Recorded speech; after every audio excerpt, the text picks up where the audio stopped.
Tonight, from Seattle, Washington, it's a special prime time edition of the NFL on EA Sports.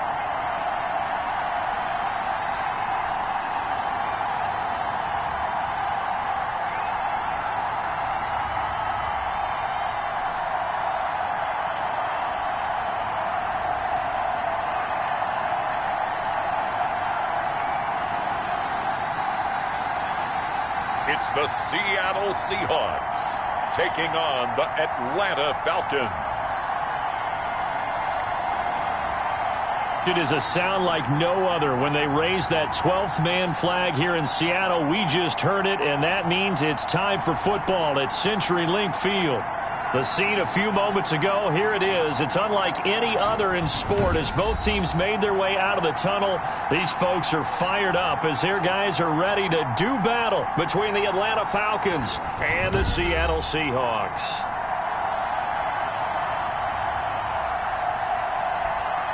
With Charles Davis, I'm Brandon Gaudin. Charles, you look at this Seahawks team as they get ready here. They come in off a loss in the season opener, which doubled as the home opener. And when you lose that way, at home, season opener, it almost feels like two losses. So it's a big fight to get yourselves ready to go to play the next week. Meanwhile, for the visiting Falcons, they were winners last time out, so they'll be looking, Charles, to make it 2 in a row. And what I enjoyed when I watched their game tape and their victory last week is they put it together in every phase. Good offense, good defense, and some key plays on special teams. Let's see if they can get that second win in a row. Russell Wilson leads out the Seattle Seahawks offense. The veteran Wilson, a third-round pick back in 2012. Coming off of a loss their last time out, I think he's just seeking to make a bigger impact on the game. He threw a touchdown pass, didn't throw an interception. I think he just wants to jump those numbers up in terms of flinging it around and letting his receivers get into the end zone. So here's a 1st and 10 now, down inside the 20. Out of the gun, here's Wilson. And this will be incomplete. Physical play on the football there, and it's 2nd down. And Charles, we get a look there at the draft class for this offense. What do you make of it? Well, overall, I like the balance of the guys that they selected because, to me, they got a few guys who can step in and play right away, which is exactly what you want. But they also drafted for the future as well. And, right away, he lost the football. And the Falcons grab it. And this is going to be brought back. It's a scoop and score for the Falcon TD. So the big fella gets on the scoreboard with a return for a touchdown. Good thing he didn't have to go too far, though. You know the trainers were very happy about that. Imagine having to go get him in the end zone, escort him to the bench, and give him the oxygen. They were loving the fact that he got in without having to run very far.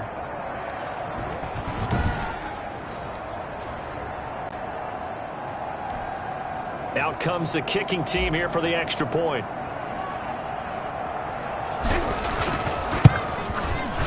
It's good, and that gives the Falcons a 7-0 lead. So not only the cough up, but then the pickup on the other side, the scoop, and the score the other way, the fumble return for a touchdown.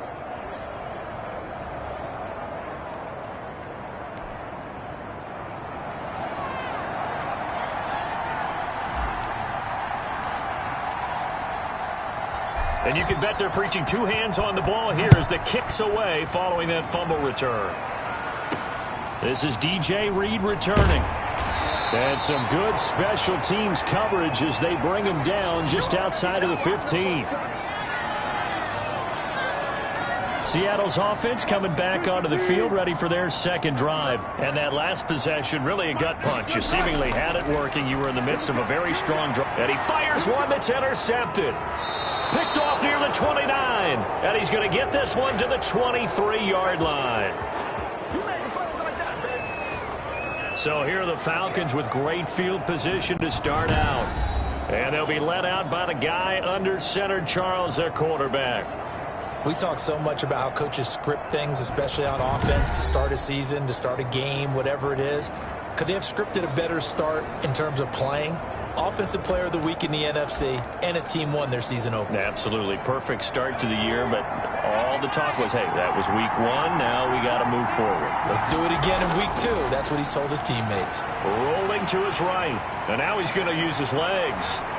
And he doesn't quite make it, taking it within an eyelash. Dropped it to 1. Able to find a lot of empty space there, picking up the first down and a 21-yard gain. Now, those are the ones that hurt defensively. You do everything right. Excellent pressure, good coverage downfield, and then he slips out the back door and turns it into a nice gain.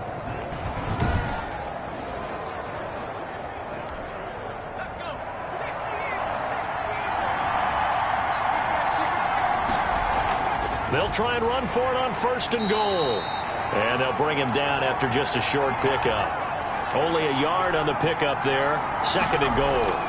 On 2nd and goal, they'll give it to him again. And this time he is in. Yes. A great effort there.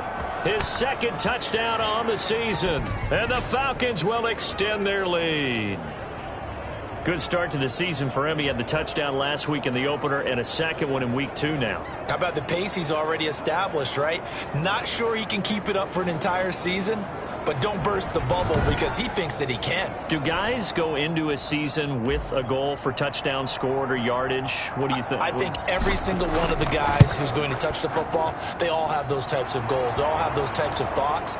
And then they just have to see how the season unfolds if they can stay with it. Unfolding so far so good for him.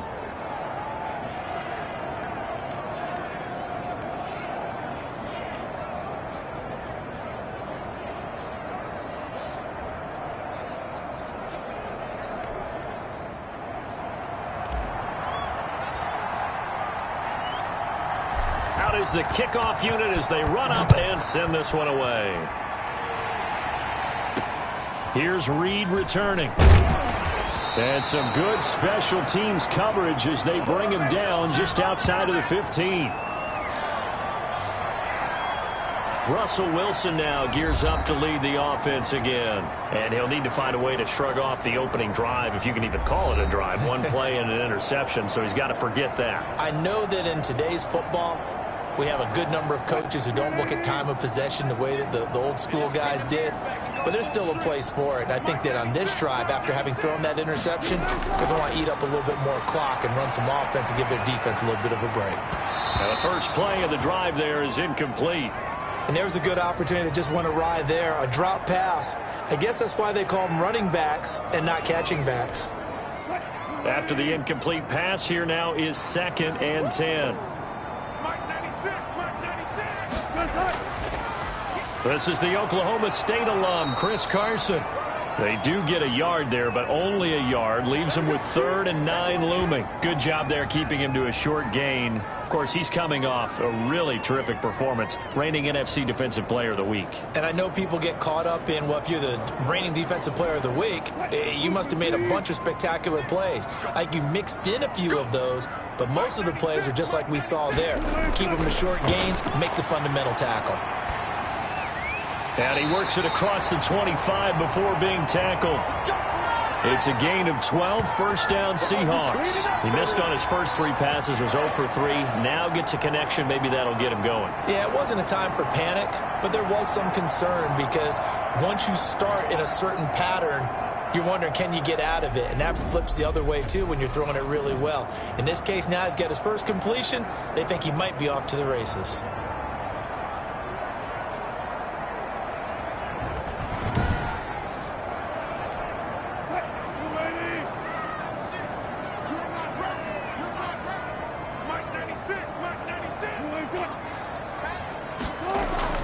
Wilson after the play fake to Carson. That's complete to Disley, the tight end. And he'll be taken down, but not before they work it across midfield. Good work after the catch. Going to net him 23 and a first. You can almost hear the sigh of relief coming from their sideline and from their point on the field because this has been a tough start for them thus far. A much-needed first down there. They needed something good to happen. Plays like that will continue to help them dig out of this hole. From Falcon territory now, here's 1st and 10 at the 49-yard line.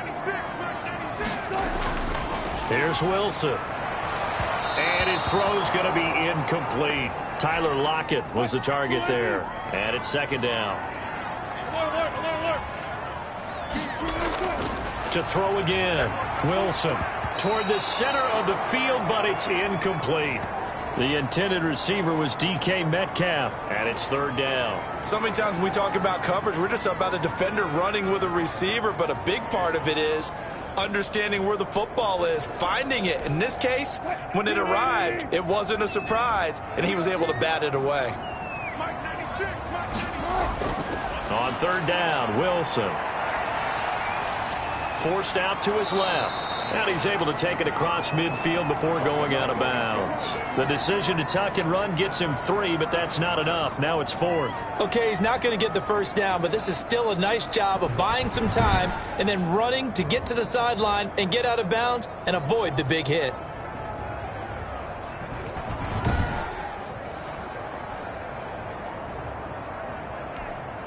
On fourth down, ready to punt, Michael Dixon.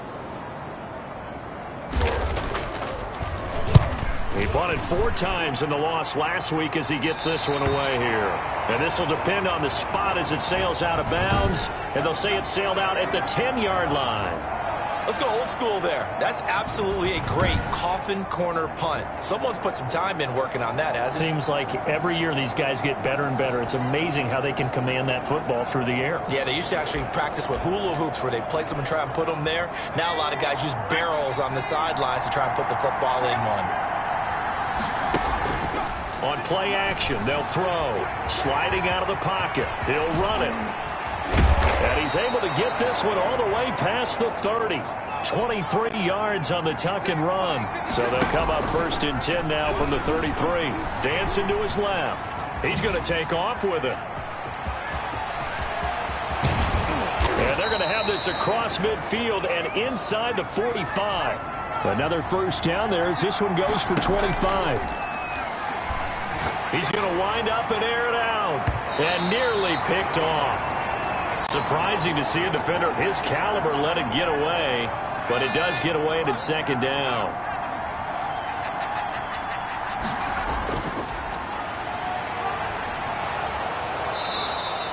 Four yards the gain, and it'll bring up a third down. They'll drop to throw. Over the middle, it's complete. And he is going to have a Falcons first down as they're able to get the third down conversion. And to give this time to the tailback. And only a yard this time as he's taken down right around the 26. The run only got a yard. Here's 2nd and 9. It's a short one here, complete to the tight end. And he will be brought down at about the 6-yard line. And they've got 3 tight ends here on 1st and goal to add some extra mass. And he is into the end zone for a Falcon touchdown. A great play there. His 4th touchdown on the year. And the Falcons push further out in front. Boy, these guys are off to the races, Charles. 20-0 already, extra point pending. Yeah, you always hear that term. They just boat race someone. Heck, it's car race, motorcycle race, plane race, whatever you want. Right now, they are sprinting past them. Point after try forthcoming.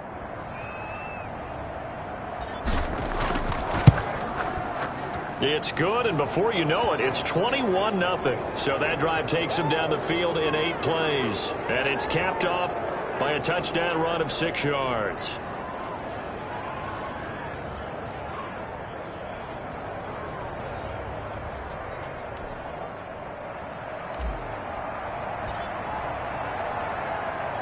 Set now to kick this one away, and off it goes. Here's Reed. And they'll be backed up to start this drive as he's taken down right around the 15. The Seattle now ready to march out of the field. And some dangerous territory. You're already down 3 scores. A 3-and-out here, or an inability to put any points up. This one might be over by half. Yeah, and what you also have to guard against is calling every play for a big shot downfield. You know, thinking you're going to get all these points back on one drive. You're not. And last time I looked, it's still the first half. I'm not saying you have ultimate patience here, but you also don't have to go ahead and force everything either. The numbers on the ground for Carson last week: 12 carries, 59 yards. Well, watching the film, we saw that things clicked pretty well for them in the running game last week. No reason to change in my mind. Continue to try and run the football, give it to them early and often in hopes of breaking down the defense so some bigger gains result as the game goes on. And this one incomplete. Too much contact to hold on to that one, and it's third down. That's what you're going to need to do against those big receivers. You got to get in there and get physical with them. That time he got in close, got in tight, and knocked the ball away. Open man is Metcalf. He's got it. And he is going to have a Seahawks first down as they're able to get the third down conversion. It's a game of matchups, and that's why you take your receivers and move them around a bunch, especially your best guys. And when they work out of the slot, you often hear the coaches talk about how great it is because it gives you a two-way go. You can break out or you can break in. That makes it hard to defend.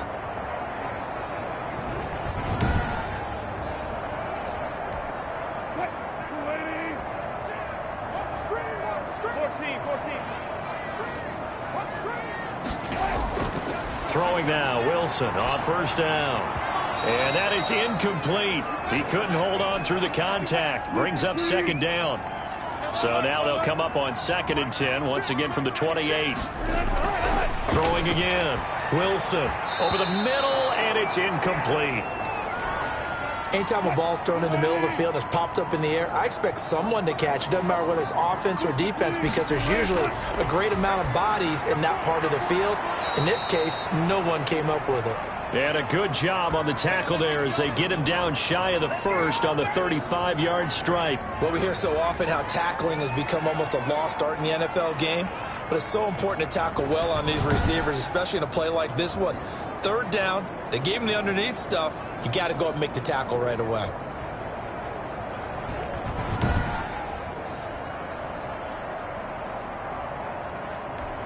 Now here's Michael Dixon as he'll kick it away for the second time.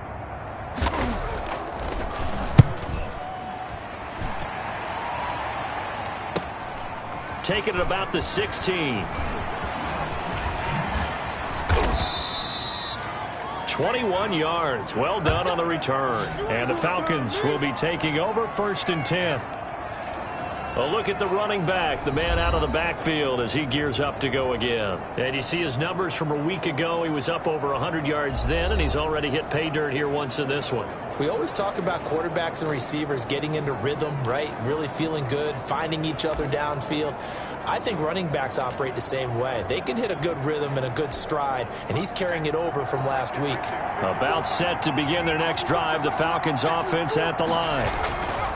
They go play action here on first down. Now he'll pull it down. He's got a first down and then some at midfield. And finally marked down at the 23. Big yardage there on the scramble. It gets him a first down. And a short gain here down to the 22. They follow up that gigantic gain with the tiniest of pickups, 1 yard. 2nd and 9 now. Flushed out right. He'll try and run it. He's got the first down inside the 10. And he's hauled away down to the 6-yard line. A nice job there on the escape and scramble. A first down, a 16-yard gain. Containing him is becoming a big problem. We've already seen this once earlier on this drive. Yeah, and so now 2 times this has happened. Do you adjust something? Yeah, I think you do. I think you got to start thinking about your rush lanes. Try not to either get too wide or too narrow. Make sure someone is there waiting for him to take off. And he will take it in for a Falcon touchdown. A great effort there with his second touchdown in this opening quarter. And the Falcons will add on to their lead. Now, first quarter, and this lead is already getting into dangerous territory. They better be careful on the other sideline. Yeah, it feels a little bit more like a basketball game where one team is pressing And that team can't get the ball over half court. I mean, it's stealing it and scoring it, layups, the whole deal. That's what it feels like right now. They are all over them. Now for the point after.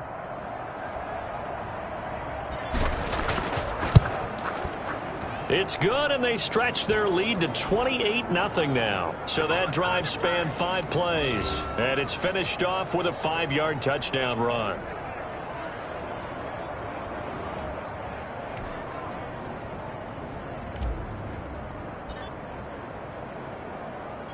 The kickoff unit is out on the field, and they will send this one away. Here's Reed returning. And some good special teams coverage as they bring him down just outside of the 15. The Seattle offense now set to come back out on the field. They've got to be absolutely reeling right now. Couldn't have expected to be down this big this early. But that's the spot they're in as they come up to try again here. Wilson and the Seahawks take over now, 1st and 10 at their own 16. Let's make these babies cry. And from the shotgun, he'll throw. Throwing middle, but it's incomplete. So after the incompletion on first, now 2nd and 10. This is Carson.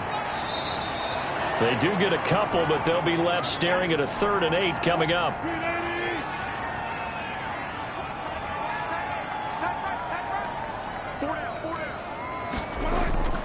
Wilson on 3rd down. Steps away to his left. So no sack. He gets back to the line of scrimmage, but it'll still bring up a 4th down. And while he did a good job of sliding around in the pocket, there was nowhere to go with the football, so he had to take off and try and run. He just got back to the line of scrimmage, no gain.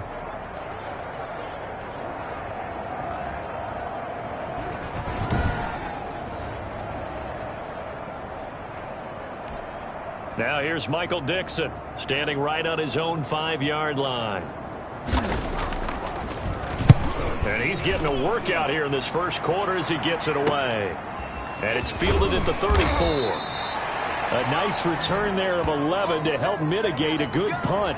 And the offense will take over with a new set of downs. There again is the running back as he trots onto the field. Last week, over 100 yards, 3 touchdowns. We were talking with him on the field before the game. He said simply, I was in a groove. He obviously was. And I think he's been a little modest about that, being in a groove. That's a big-time game right there. And I think he feels like his entire team is coming along with him because they're creating spaces and holes for him to run through. He's making people miss, running through tackles. They are locked in a big way and confident about this game as well. And he goes down, but not before getting this inside the 25. It'll go as an impressive 31-yard gain. His throw incomplete. That was well defended. They clamped down on every available receiver. Just got to give the win to the defense on that snap. From the 24, they'll go again on 2nd and 10.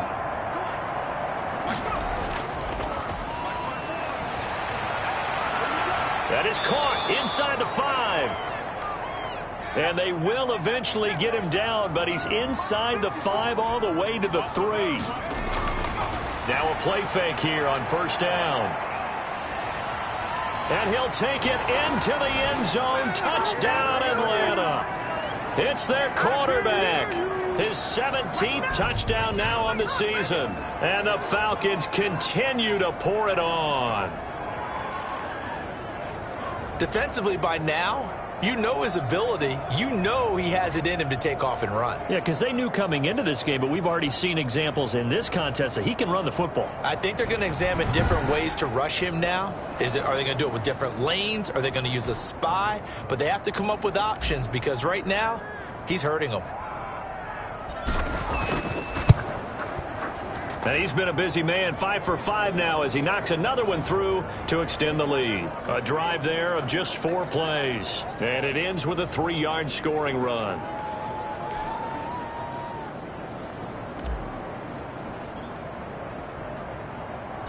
The kickoff team on the field now as they will send this one away. Here's Reed. And he will make it back to the 15, and that's it. Good coverage there by the kick team. Seattle again getting ready to take over offensively. And they're coming off a 3-and-out, my friend. I think they've got to look at that play sheet and go to a spot that they haven't gone before. Time to shake things up a little bit to try and get this offense moving. Okay, so how do you do that? How do you shake things up? You look at what you've called before, realize it hasn't worked so well, else. and maybe you try and find one of those special plays from one of your better players, and maybe try and hit something big and get things going in the excitement area. A good pickup there. 8 yards on the first down completion. On second down now, it's Carson. And he is met at the line of scrimmage, and he goes down right there. He got maybe a half yard at most, but officially they'll be left with a 3rd and 2. 3rd and 2, now Wilson. And that is incomplete. Well, they've got man coverage on the outside, and my scouting report on these DBs tells me that they love to take matters in their own hands. They want man coverage, not zone. And there was good coverage there that forced the incompletion. It's taken to the 26. Great blocking, nearly sprung in there. 28-yard return. And the Falcons are set up well to begin their drive as it'll begin in enemy territory already. Now we get a peek at the captain of this offense heading back out there. A big reason why they've been so successful, this defense hasn't been able to contain him when he gets outside of the pocket. So true, and that's when it's really difficult because defensively you can have a game plan and try and account for all the things you've seen on tape, the way that they run their plays, even his running. But when it's a play where you just can't really say, okay, that's how the play's supposed to go, what they call broken plays, that's when the X and O doesn't work. That's when their Jimmy is better than your Joe. Looking for more there on first down, but this throw downfield incomplete. Oftentimes when you're losing a game and the team's still throwing with this kind of a lead, you start playing a little more physically. And they took that opportunity right there to be extremely physical and force that incompletion. And 2nd and 10, he'll look to throw again. There goes a deep ball, end zone. And that's going to be incomplete. Good effort there, trying to take a shot, but it's 3rd down. So back-to-back incompletions, and that has them staring at a 3rd and 10.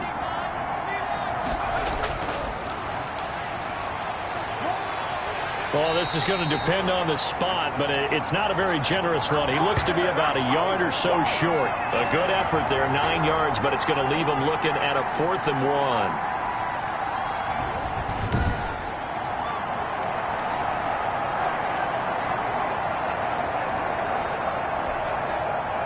So out now comes the field goal unit for the Falcons. This from 54 yards away.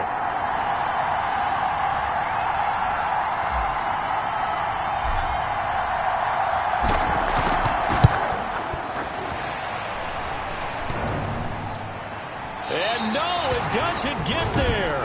Hits the crossbar, bounces back out. He had it on line, but it comes up about a rotation short.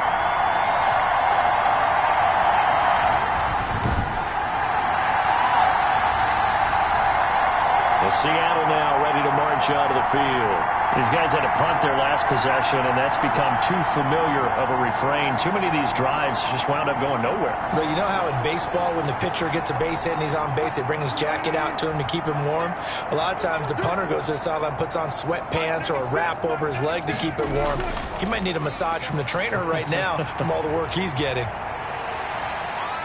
And the Falcons get there. The Falcons get the sack. Down he goes. If you want a lesson on how to defeat an offensive tackle, that was pretty textbook. Is that a clip and save? Yes. That's what's going to go around the league, and people are going to watch that and say, my goodness, that's how you do it? And I feel awful for the offensive tackle because we always talk about the athleticism of that guy who just beat him. Well, you have to be athletic to try and block that guy. Just in this case, the defense won. Work to be done here on 2nd and 16 after the sack. Now it's Carson. And the reinforcements come in as they're going to stop him behind the line. Just a 1-yard loss that time, but that's not what they needed. Now they're dealing with a 3rd and long. The running lanes have definitely not been there for him here in the first half, and I don't think it's all been his fault. His offensive line hasn't given him much space. A loss results there.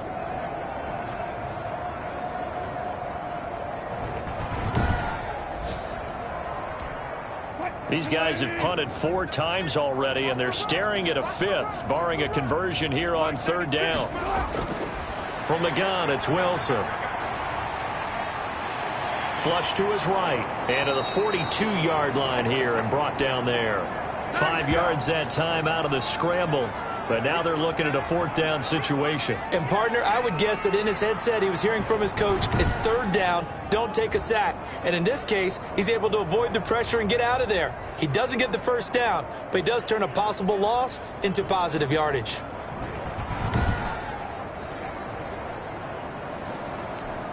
Now here's Michael Dixon as he'll come on for his 5th kick of the night. And he deserves a bronze leg as he gets this one away.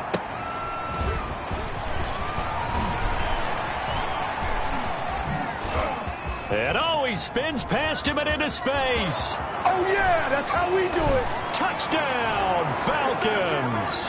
What a run that was. 88 yards on the punt return. And the Falcons add on.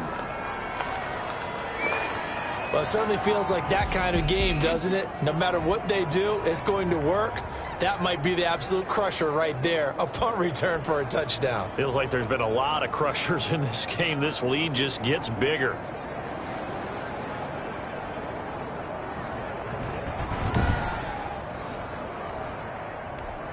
Now the extra point try forthcoming.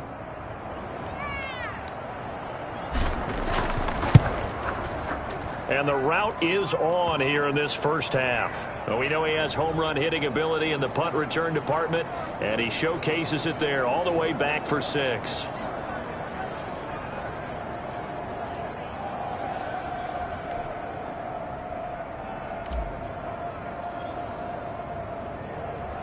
So after the punt return touchdown, let's see what their opponents can do with this kickoff. Here's Reed returning. And some good special teams coverage as they bring him down just outside of the 15. Here's the Seattle offense ready to get this drive underway. And right now these guys, they're shuffling a little bit, maybe doubting, because 3 straight drives have ended with them punting the football away. Yeah, so you start pointing fingers at each other a little bit. Now a loose football. The ball comes out, and the Falcons grab it. And he is going to bring this back inside the 20 to the 18-yard line. There are 2 words that we hear coaches say all of the time. One starts with a B, one starts with an S, ball security. And they preach it. They have it up in meeting rooms, right? You see the signs. They talk about it all the time. But still, when you got defenders out there who are preaching, hey, we're going to take the ball away from you, no matter what position you play, you've got to take care of the rock.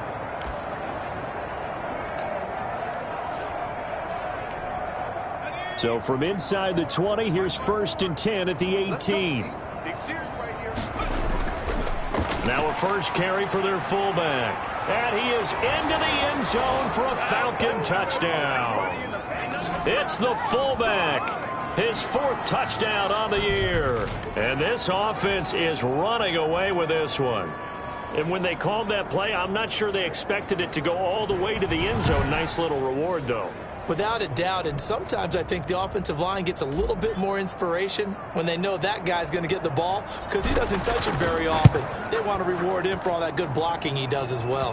And he puts it through. A nice, tidy little drive there, getting the ball in excellent field position, and only 1 play to score it.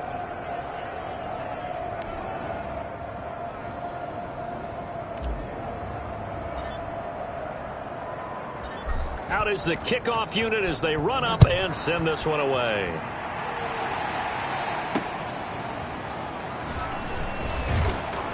And a nice job there on special teams to limit him to inside the 15 as he's dropped at the 14.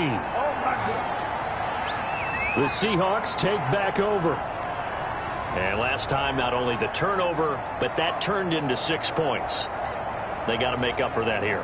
We always hear about empty possessions, but some are worse than others. So you can have an empty possession, punt the ball away, get yourself set to play defense. But when you turn it over, it changes momentum. And when they take it downfield and punch it in on you, that's a bad possession all the way around. Yeah, but you're hungry to get back out there, aren't you? You better be, because otherwise it's going to be a long day for you. On second down, it's Carson. They do get a couple, but they'll be left staring at a 3rd and 8 coming up. These guys have punted 4 times already, and they're staring at a 5th, barring a conversion here on 3rd down. Now Wilson. That's taken in, complete to Reynolds. And a pretty nice tackle there, ranging up from his free safety spot as he'll stop him about a yard short. So much about offense is what you call hidden yardage. You know, you throw the ball to someone, they catch it, and then they can make a big play. You know, they create a play, run after catch. They did a really nice job there of limiting that and keeping him from a 1st down. Yeah, stopped him in his tracks. Now here's Michael Dixon as he'll come on to kick for a 6th time tonight. 46 on his first kick, this one in that neighborhood as well. Pulled in at the 24.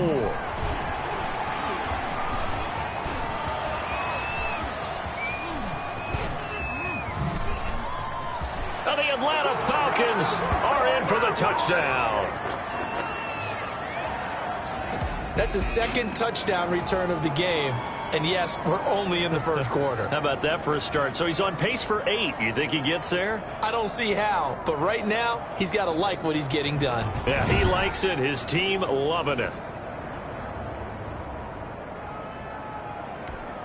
Extra point attempt to come here.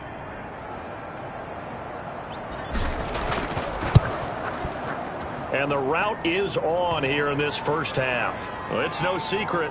That's why they have him return punts. He has the capability to take them back, and he did so there.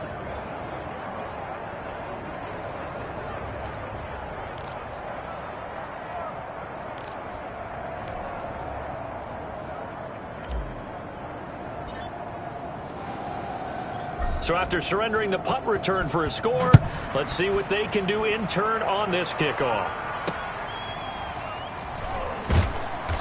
And he's only going to make it to the 13-yard line and no further. The Seahawks offense now, they get ready to head back onto the field. And down on the scoreboard, certainly needing to avoid what happened on the last drive, punting the football. Sense of urgency has to take over for them here. They know the score. They know the situation.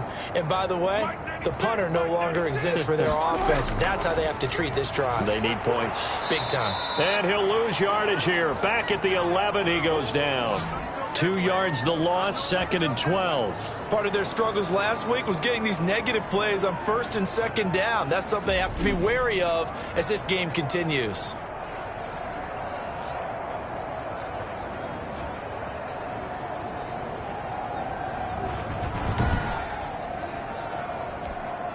First play of the drive goes the wrong way. Here's 2nd and 12.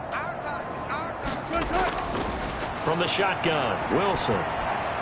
Short throw to Disley.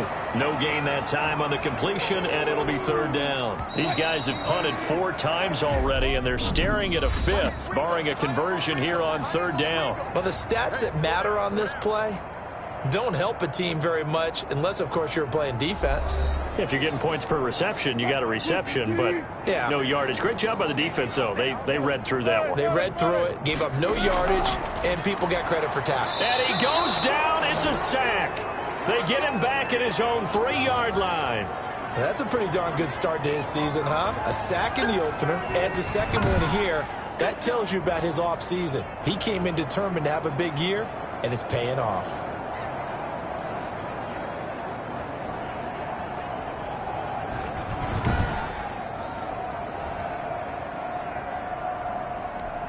Now here's Michael Dixon as the drive goes backwards, so he's on to punt it away. And he's able to get it out quickly, and this is not a bad kick here. Taking a couple yards shy of midfield.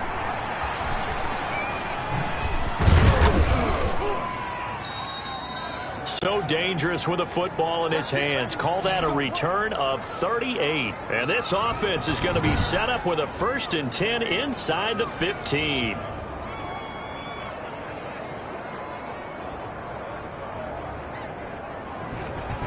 Out comes this field general once more, leading his offense back onto the field. And they have had success on the ground, really as a team, doing well carrying the football. So maybe a little less pressure on his shoulders as the quarterback. Any pressure he's carrying right now, that's self-inflicted, right? He's taking it on. He doesn't need to. Continue to do what you just said. Let everyone else carry the football. That's been effective. Don't have to worry about him throwing the ball in all the situations now.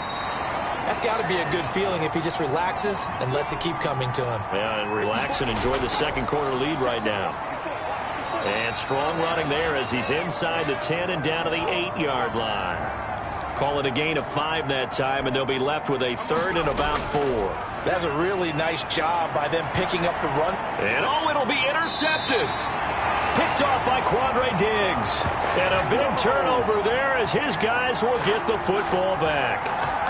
CD, I know it's just his second year in the league as a quarterback, but that's going to be one when he flips on the tape. He's like, I shouldn't have thrown that ball. No doubt about it, and his coaching staff will be emphatic about he shouldn't have thrown that ball. But remember, second year, as you noted, on-the-job training, so he's got to take this feedback that he's getting, negative or otherwise, and turn it into positives moving forward. Wilson and the Seahawks take over now, 1st and 10 at the 20.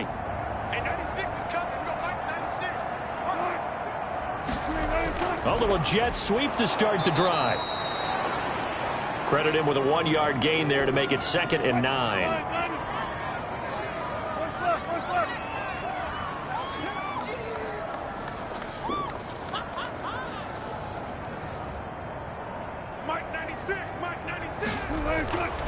From the gun, Wilson. That's into the hands of Reynolds. 6 yards is the pickup, and that'll lead to a 3rd down.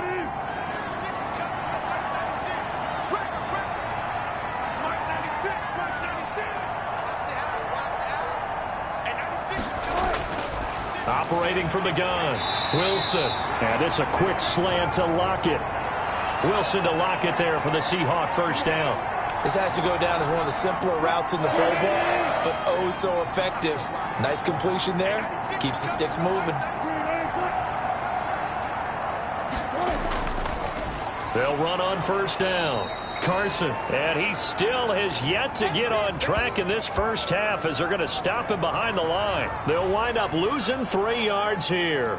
And that'll make this a 2nd and 13. I have a feeling they'll stay committed to running the football, especially on the early downs. They just haven't had a whole lot of success just yet.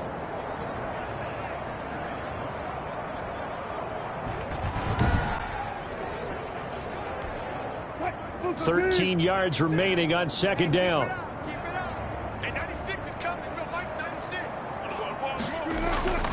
From the gun, Wilson.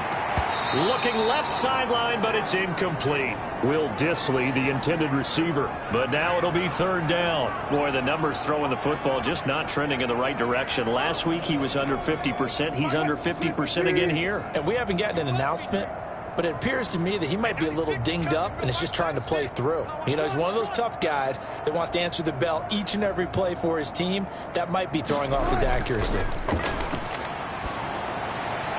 And now another turnover as this one's intercepted.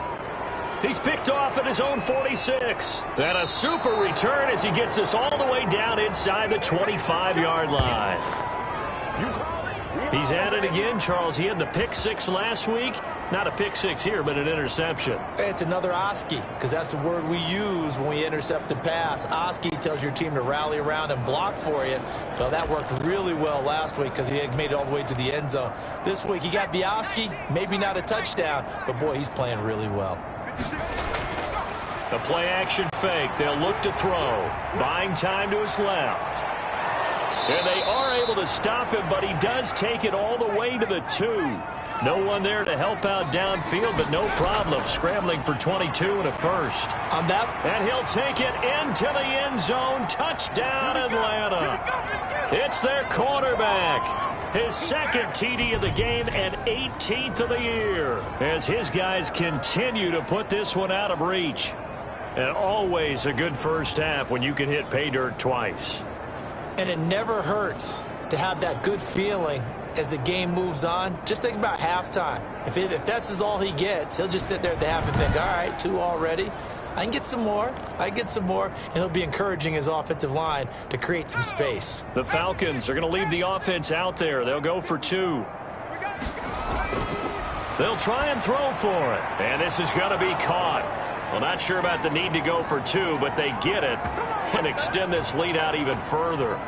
So they're able to throw it in for the 2-point conversion. Sometimes that can be a risky play, but they got it. Yeah, you always have to be careful here because if you do get it intercepted, it's returned by the defense, that's 2 points for them. But he identified an open target and put it right on him.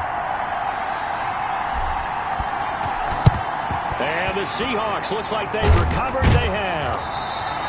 A second quarter onside kick there that failed. Is that something that maybe they had dialed up before this game started? It feels like it, doesn't it? That they thought they had the right situation, and the right approach in going after it.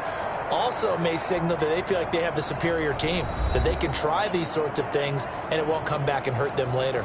The Seattle offense now set to come back out on the field. And following the interception, just any interception, are you a little bit more cautious when you start that next drive, or no, you just throw that out the window?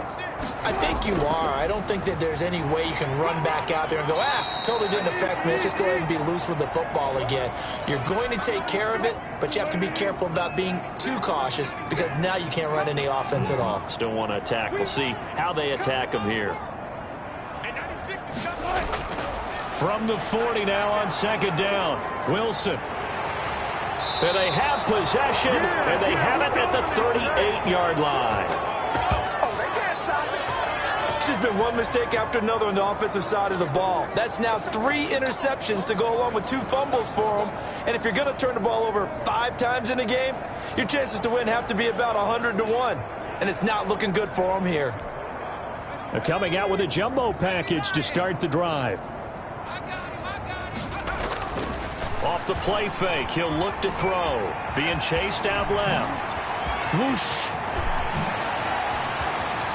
There he goes left side. Touchdown, Falcons.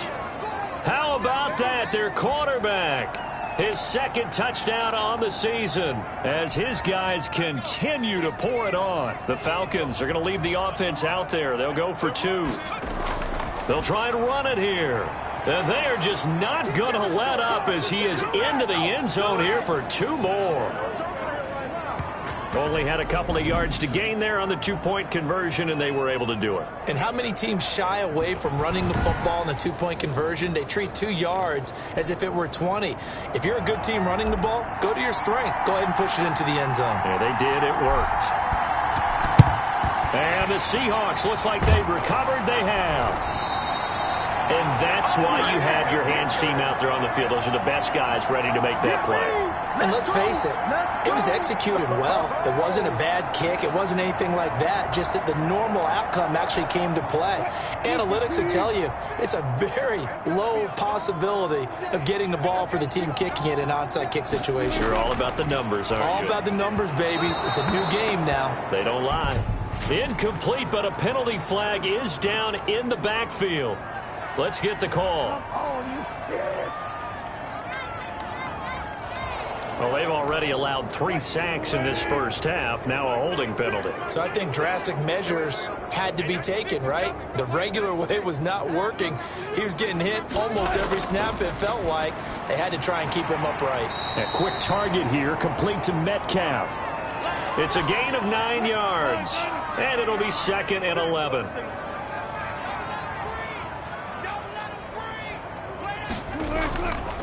They run it with Carson. And here he'll be brought down a little shy of the 35 at the 36. 5 yards on the carry there, and it leaves him with 3rd and about 6 yards to go. Hey, 96 is coming. You're going to fight 96. I'm coming after you. I'm coming after you. Check 50. Check 50. Operating from the gun. Wilson. Pressure brought in, and the Falcons get there for the sack. I'm starting to feel for that quarterback back there. I mean, you know me. Normally, don't have a lot of empathy for the QB, right? In this case, definitely. He's been on constant duress this entire game. I don't know how he's surviving back there. And to think, there's still a long way to go in this football game.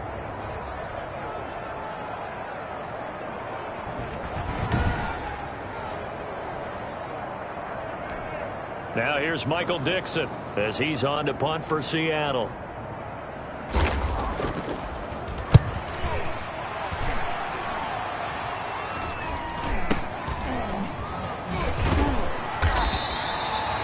It'll be just an 18-yard punt. And possession will switch hands, 1st and 10.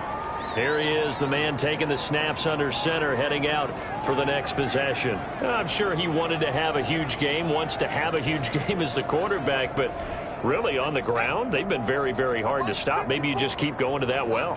I think so, and isn't it funny how the definition of balance changes for us from game to game? Sometimes it's 50-50, run it, throw it. Sometimes it's just being a balanced running team in terms of who's carrying the football. More than one guy. Right, multiple guys out there, and now your guy back there has to throw it. Doesn't have to worry about it quite as much. And they've got the lead here in the 2nd quarter. Here's a play fake as they set up to throw. He's going to try and go deep again. And on the left sideline, he caught it, but out of bounds, according to the head linesman. Incomplete, so the ball a little late getting there, and it's 3rd down. The Falcons on 3rd down, just 1 for 3 thus far. This is 3rd and 10. They're going to look to throw. He's going to go up top again. It's caught inside the 25. And he is going to have a Falcons 1st down as they're able to get the 3rd down conversion. And now we'll get a stoppage here. There appears to be an injured Falcon on the field. While the training staff works on him, we'll step aside and be right back. So the field flips here as they'll go to work at the 20 now on 1st and 10. From the red zone now, they'll look to throw. This is caught. And the Falcons are looking at 1st and goal as he's tackled all the way down at the 2-yard line. The goal for any offense versus his own defense, find the holes where guys are available and put the ball on the receiver before any defender can step up and fill it. They did it well there. Perfectly executed crossing route.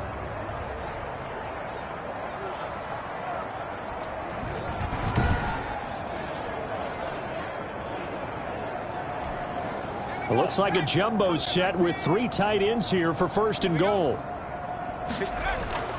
They'll stick with the passing game as he looks to throw. And he'll take it into the end zone. Touchdown, Atlanta. A 2-yard touchdown grab. And this offense continues to pour it on. You get down near the goal line, this is where having a sure-handed tight end becomes a luxury, and it pays off big time, especially when the defense sells out against the run, and he finds himself open for an easy touchdown.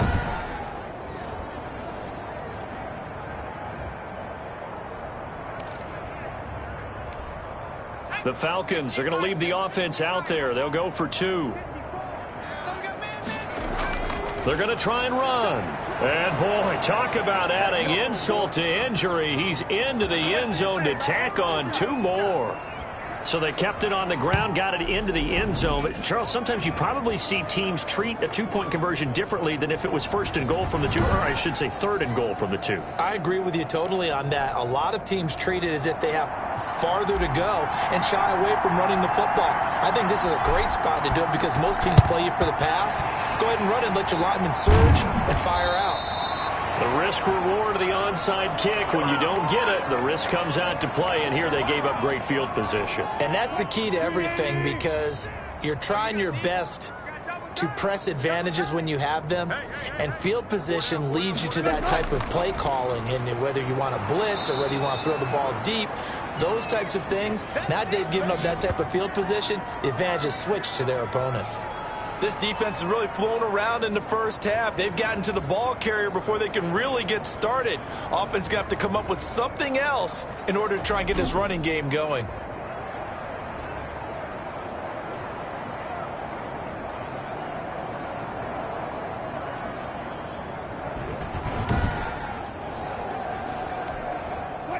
Second and 15. Watch the screen. Pass. Mike 96. Mike 96. Rip right. Out of the gun. Here's Wilson. And that one almost intercepted.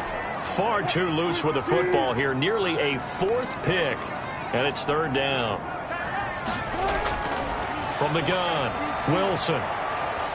Under pressure here, and down he goes. Sacked back at about the 43-yard line. Charles, what a slacker. 5 sacks last week. Took him all the way to the second quarter to get one here in this one. And just think about all the planning that went into this game to try and keep him from getting to the quarterback. After one quarter, maybe they exhaled and thought, hey, we've got this.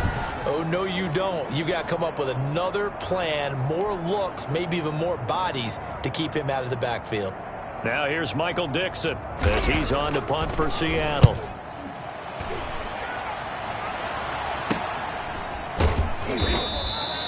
It'll be 37 yards there on the punt, and out will come the offense as they take over. So here are the Falcons to take over on offense. They were winners a week ago over the Bucs. They lead here as well as they come up on first down. Ready? Right there. 54 Mike. You track. They'll look to throw. He's got a man, complete. And he's taken down right at the 45-yard line. It's a gain of 34. On first down, he'll drop to throw. Well, you don't have to be a genius to watch this game and figure. He's got it at the 15. And all the way inside the 15 before they drop him. Another big play here as they strike for 31. And he'll be taken down here at about the 11. And defensive back Jamal Adams in on the stop. Brandon, all things considered, they have to feel pretty good about getting that type of a gain considering the blitz that they just had against them. On the give, this is their fullback. And he'll fight his way down inside the 10 to the 9-yard line. Call it a gain of a couple, and that's going to leave him with a third and about 5. They'll set up a throw. Toward the pylon, caught. And he is into the end zone for a Falcon touchdown. A 9-yard touchdown grab. And the Falcons continue to pour it on. Good throw there, and I don't want to blow it too out of proportion, but he looks a lot more comfortable in his second season. You can tell he put the work in the offseason, and what I mean by that is understanding the playbook. Not just the plays and how to execute them, but how to do it against a variety of defenses. Also understands his team better, what they can and cannot do. You can see the confidence rising in him as he plays. And he'll work free from one tackle, but that's about all as he's taken down. Defensively, certainly not fooled there. Play started at the 2, and he was tackled at the 2. That has to feel good for them. Not happy about having given up the touchdown, but stopping the 2-point conversion gives them a little bit of a lift as they head to the bench. And now the ball's out. Fumble near midfield. And the ball ends up out of bounds, so it'll be a loss on the play. Coming to the line here to begin their next drive, the Seahawks offense. And with this deficit, you can't have too many more drives like the last drive where you had to punt it away. You know what I would tell my offense right here? The punter doesn't exist, guys. He doesn't even exist. He's not a team anymore. I just cut him, all right? So you got to go out and create some offense for us here and give us some points. No way does that guy get on the field on this drive. And he's going to go down. Back near midfield at the 49. This has been a tough one for this offensive line. It appears almost like they've been on roller skates this entire game, the way they've been pushed around. 6 sacks given up in this one.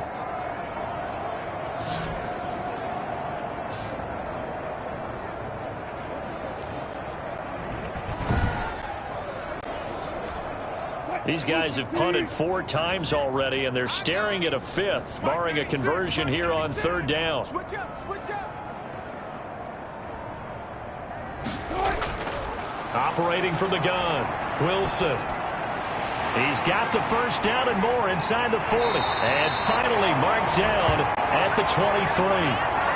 That gain on 3rd down, good for 28. And I don't think there's any question that this offense is going to need to hit on a few more plays like this. It's been a difficult first half for them, to say the least.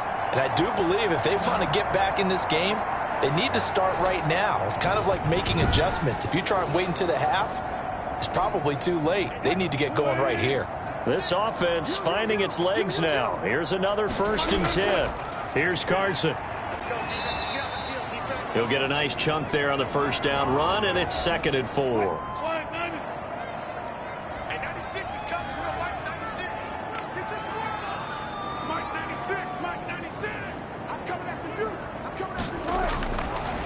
From the gun, Wilson throwing over the middle, but it's incomplete.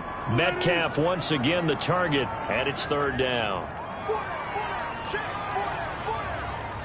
And 96 is coming. We'll Mike 96.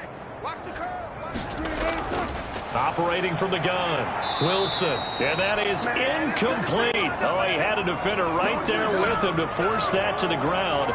And fourth down now coming up.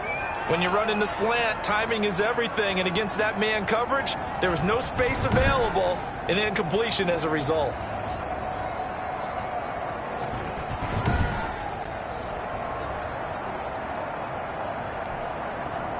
On fourth down, John Gruden says, let's try and get 3 out of this. This will be a 34-yard attempt. And this one is right through. And they'll get back 3, but this remains a large deficit.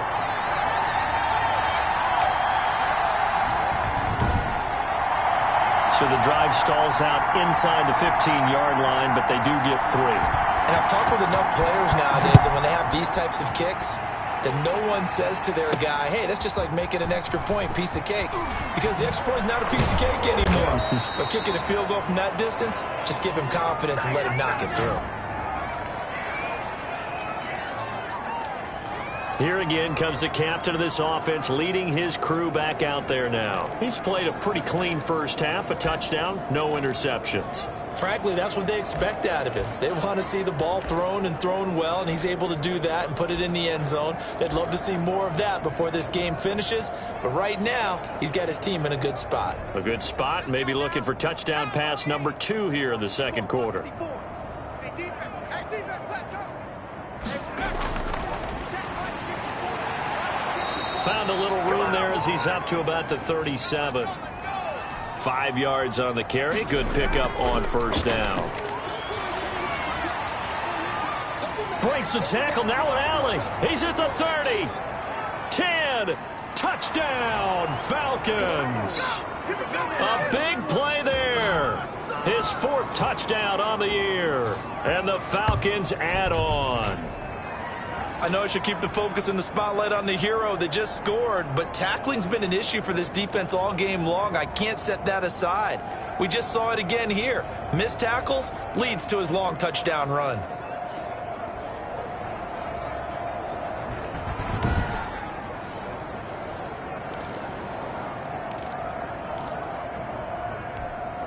The Falcons are going to leave the offense out there. They'll go for 2.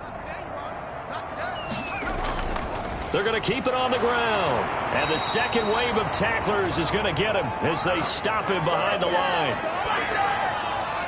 You know, sometimes the guy on the defensive side of the ball, he just has a good feeling or a good read, and he unleashed his defense on that one. Boy, they stopped him in a big way. Yeah, I hate to be cliche, but sometimes we overanalyze. They just have more want. Looked like they had more want right there. More want and more people to the ball.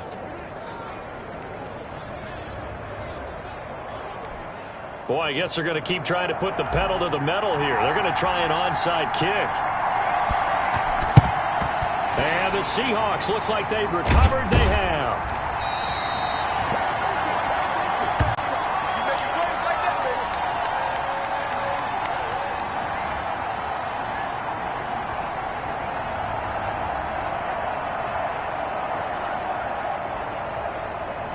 Chris Carson trotting back out there. He's had a good chunk of carries. Problem is for very little success. I don't want to put it all on his shoulders, but that's a big reason they're losing right now. Have to be very careful that he doesn't start pointing fingers. Offensive line obviously trying. The defense has done a nice job against him today.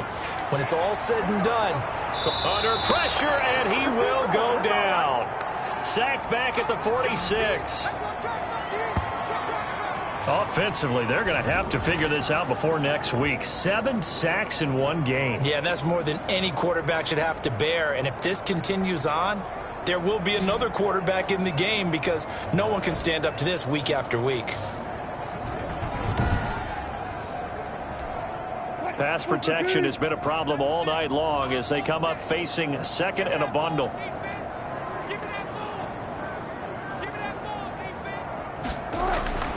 Another try after the first down sack. Wilson. Well, as we get ready for third down, let's go back and recap here. The sack on the first play of this drive, That threw a wrench in what they were trying to accomplish because they were compelled to throw the ball on second down. A running play was not in the works. And that incompletion set up another passing down here on 3rd and long. The passing game not in sync here early, and now it's 4th down. They certainly had good starting field position on that drive, but couldn't do anything with it after 3 plays. Have to admit that that's a disappointing end to excellent field position. When that drive started, they had 6 points that they were thinking about. Here comes the field general leading his offense back out there for the next possession. He's got to be feeling pretty good, playing well. Team has the lead, so just looking to mount a drive here that ends in the end zone. And all quarterbacks will tell you, hey, we love a running game, helps us out. But at the end of the day, they want to rely on their arm. Throw the football. Got a man, it's caught at the 6-yard line. And he'll take it into the end zone. Touchdown, Atlanta. A big play there. His 5th touchdown now on the year. And this offense is running away with this one. Well, you know he can be explosive, and he's ultra-explosive there on the fly route. And you know how many times we've talked to coaches and we've had quoted back to us, well, you know something? When you execute really well, it doesn't matter if they know it's coming or not. Well, sometimes athleticism beats you as well. He just took off and went. That's almost like one of your Turkey Bowl games, isn't it? Just go long, Backyard. man. I'll hit you. And it worked really well for them. They are just not going to let up as he is into the end zone here for 2 more. And so they run it in on the 2-point try. You know, so often, Charles, we talk about from the offense's perspective what you do on the 2-point conversion. How about the defense? How do they play run versus pass? It's really difficult for them because I think most teams want to play for the pass. That's what they see most teams do. And so are you able to mass enough people inside if the team decides to run it? Very difficult. I think what you're seeing a lot more now, people blitzing the 2-point conversion. They want you to make a quick decision and make it right now. There, the offense wins the battle for 2.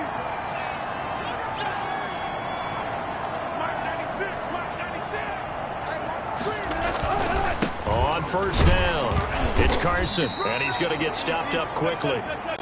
Give him a yard down to the 43. Here's 2nd and 9, just a yard on that last run.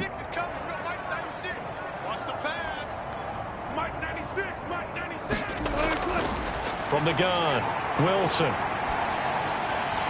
Throwing left side here, and it's complete. And they'll be inside the 35 now at the 34-yard line. Coming up in a couple of minutes, we'll get you to Jonathan Coachman in Orlando. The coach will have stats and scores from earlier today in the NFL. On 1st and 10, it's Wilson.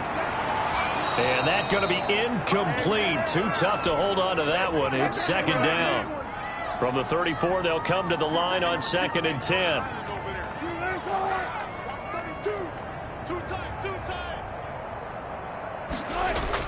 To throw again. Wilson. That's into the hands of Parkinson, the tight end. And that's going to be good for another 1st down as the tackle's made at the Falcons' 23. That's a nice catch there. Remember, he had the fumble earlier. No way he was giving up the ball in that situation. Secured it tight to his body and picks up the 1st down. Here's a pass swung out left to his running back. No gain on the screen there at 2nd down. Well, that was a simple throw and catch, but even with that completion, 0 yards gained, so they're behind schedule on down and distance. I think they were hoping to get it to him. And he's going to go down. Back at the 27-yard line, he's sacked. Now the Seahawks going to use the first of their timeouts as they'll stop it with just over a minute to go before halftime. Wilson of the Seahawks looking for something big following the sack. It's 3rd and long here.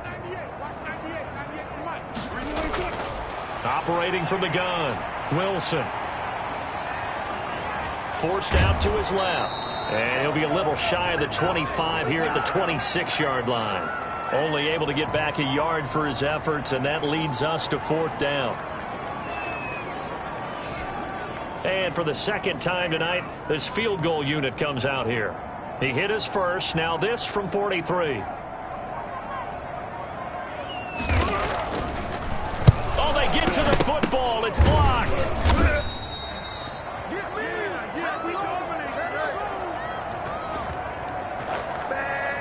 sometimes you're never quite sure there's actually scheme that got the ball blocked. But I know one thing, the special teams coach, he's going to take the pats on the back for it anyway. It's always interesting to watch after the block, the scramble for the football. Nice job there. They kept their wherewithal, got it, able to return it. And on that, he can take the pats on the back because once you get the block, everything that happens from there is really controlled chaos. And you try and control it through your practice, through your teaching, and understand, expect to get the block. And once we do, this is how we respond.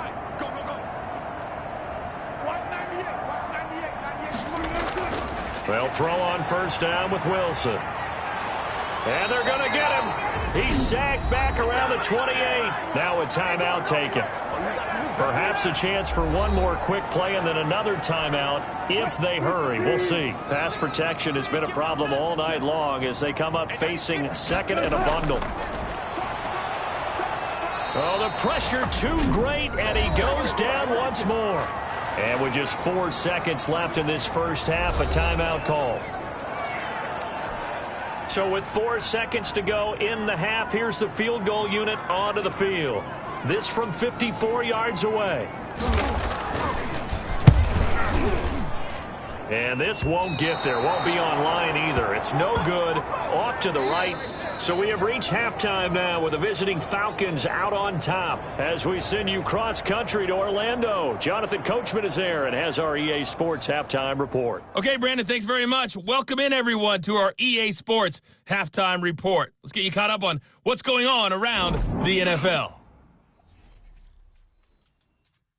We'll get started down at Hard Rock Stadium in Miami, where it was the Dolphins who were able to pick up the victory at home. 31-21. The final score. From there, let's head off and check out a second game. And as you see, they were losers earlier this afternoon. 10-7, your final. And one more to highlight. On Monday Night Football between the Detroit Lions and the New Orleans Saints. Meanwhile, our game has been a boat race. Very one-sided to this point. And for the call of the second half, let's get it back to our commentating team of Brandon Godden and Charles Davis.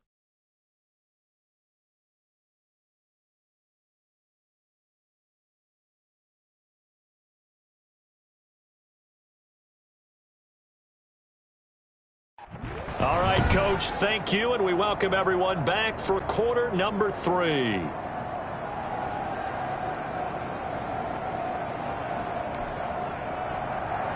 The Falcons back to receive. They've got the lead, and they'll get this football as the second half gets underway. Takes it at the 7. The lane opens here. He's past the 30. And good starting field position. He'll get this one all the way up to about the 35-yard line. Atlanta now coming out on the field. And last time the formula was pretty simple. One play drive, long pass. That maybe they just want to do that again, right? And that's exactly how you want to draw things up. Whether it's on your grease board, right, in your playbook, one play drive is exactly what you want on offense. What they have to be careful of is not having a letdown. It was real easy last time. They can't expect that going forward. And we'll see if it's that easy here. He's going to go for a big play downfield. And this is taken in at the 5. And he is into the end zone for a Falcon touchdown. A big play there. His 5th touchdown now on the year as his guys continue to put this one out of reach. A nice throw there by the second-year quarterback. And I don't believe that was the kind of play he would have made as a rookie, because usually your rookie season is a continuation of your college days. A lot of one read, and if you don't have it, you just take off and go. Now he's settled in the pocket a little bit more, reading the field and getting to a second and sometimes third progression. That was a nice play. They'll look to throw, and he's got it. They add on more, a little salt in the wound. 2-point conversion makes this lead even bigger. I think this is just going to be a function of the times we live in now. Very similar to the bat flip in baseball. Everyone's got to start to get comfortable with this. But to me, this is just rubbing it in. You got a big lead. Go ahead and take the extra point. One thing to keep in mind, though, karma's still out there, and sometimes it has a way of catching up with you. And the Seahawks looks like they've recovered. And now a fumble. The ball's out.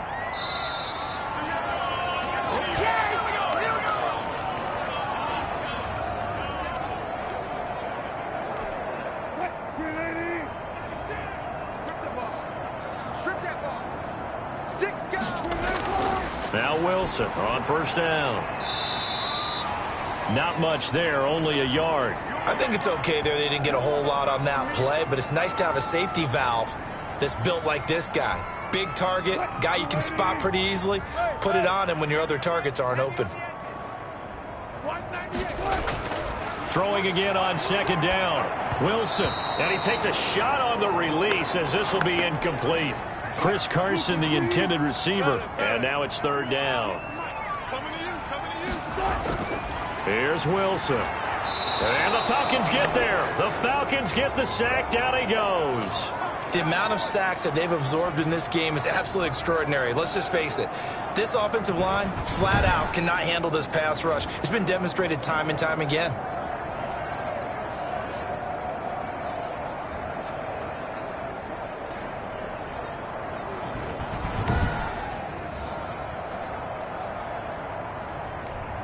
Now here's Michael Dixon as he's on to punt for Seattle.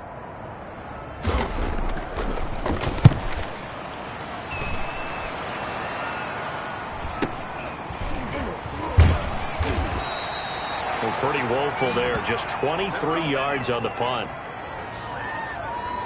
Atlanta prepped and readied for its next possession. And following that long touchdown pass, a one-play drive last time, we'll see if the defense, you know they're ready. They don't want that to happen again. And you would have thought they would have been ready the last time. I mean, that's what you work on all the time. Make sure that no one gets behind you. That's the cardinal sin of defense, not giving up the long pass. They did. Let's see how they adjust. He's going to air one out. And that's caught inside the 35. And he takes it all the way down to the 28-yard line. A big-time play there for the Falcons. 55 yards. And he's going to look that one in one-handed. What a catch for the touchdown. So a one-handed grab in the end zone. Nothing much more rewarding than that for a guy catching it. Not at all. And with what we just saw there, that type of a one-handed catch, what's next? Maybe they go up and almost Velcro it with their jersey in the ball. That's about all that's left. That play, simply spectacular. So a one-handed grab in the end zone, not much more impressive than that. The Falcons are going to leave the offense out there. They'll go for two. They'll try and run it here. And, boy, talk about adding insult to injury. He's into the end zone to tack on two more. But I guess when you're hot, you're hot. I mean, I would just go ahead and take the extra point and move on, but apparently they've got something to prove. Almost feels like something was said this week, and they wanted to make sure that they laid it on them in this game.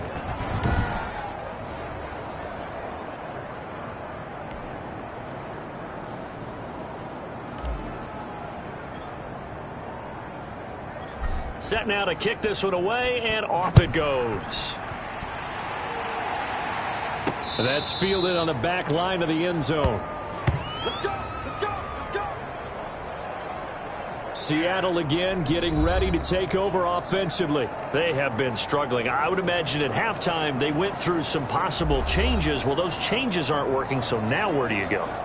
I think that now it's much more in their head.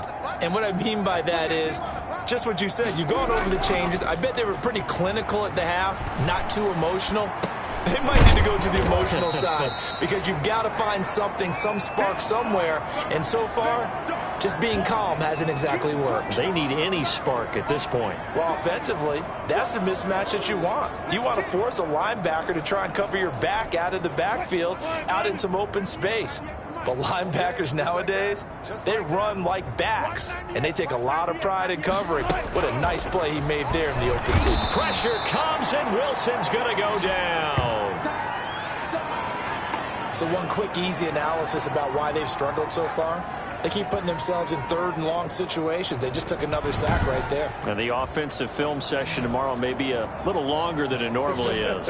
Not a lot of positive grades will be handed out thus far.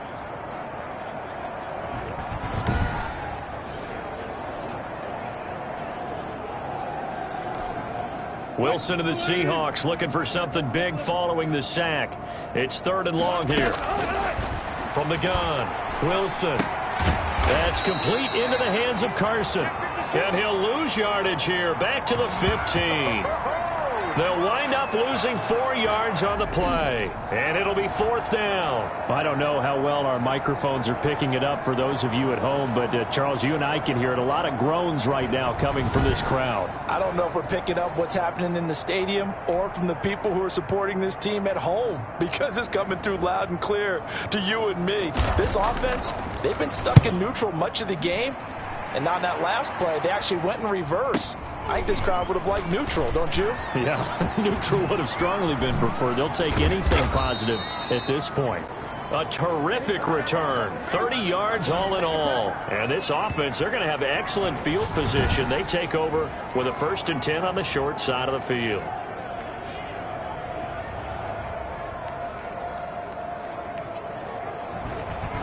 Now here's the signal caller getting ready to lead this offense again. He has been on his A game. We're in the 3rd quarter.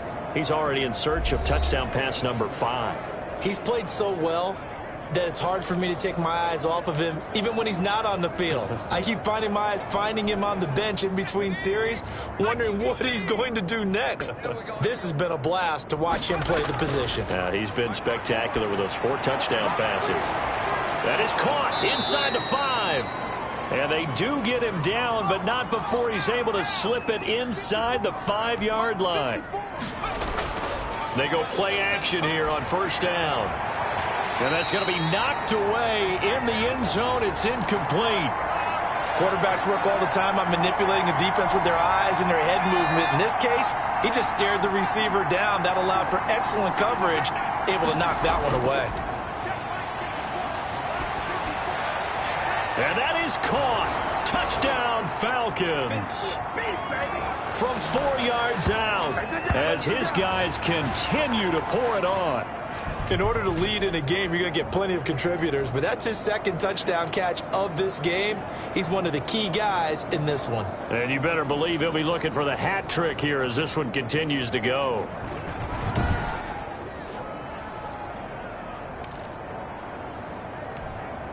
The Falcons are going to leave the offense out there. They'll go for 2. They're going to try and run.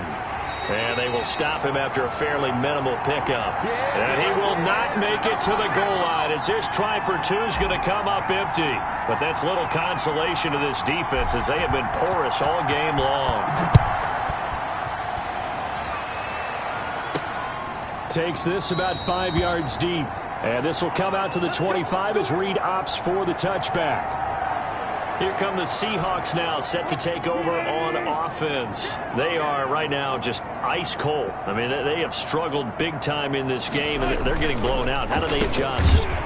So tough because we always talk about it being a team game, and you need all 11 working well together. But every now and then, partner, you need that one guy who can make a play against all odds that maybe can ignite things. And I think that's what they're looking for right now. Yeah, you talk about going to your playmakers. They probably need to do it. Find someone that you're used to touching the football that makes big plays and give them that opportunity to maybe wake up everyone else. After the loss to start out, here's 2nd and 11. Double count right here, double count. Operating from the gun, Wilson throwing over the middle, and it's incomplete. Metcalf once again the target, and that takes us from 2nd to 3rd down. From the gun, Wilson. Pressure brought in, and the Falcons get there for the sack.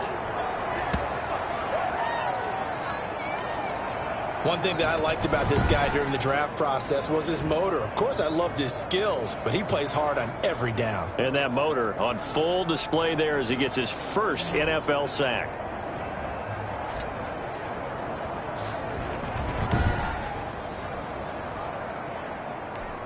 Now here's Michael Dixon as he's on to punt for Seattle.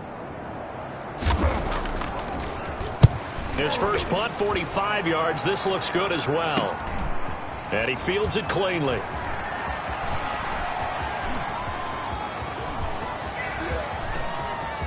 Look at the spin.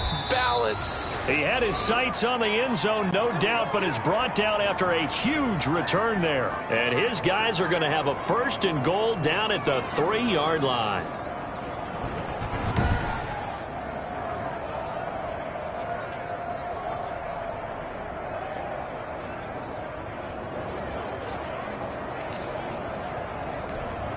They're quite a turn of events. This is 1st and goal from the 3. They'll try to run this one in. And he gets in. Touchdown, Atlanta. A 3-yard touchdown run. And this offense continues to pour it on. He keeps carrying the ball into the end zone, and in this one, he's sort of carrying the team on his back. He's the reason that they lead right now. No question about it. And you talk about on his back, he's not minding the extra weight at all, is he? Carrying that just as lightly as he does the football. Yeah, what a great performance so far. Those 3 touchdowns, it's got him in the lead. The Falcons are going to leave the offense out there. They'll go for 2. Here we go.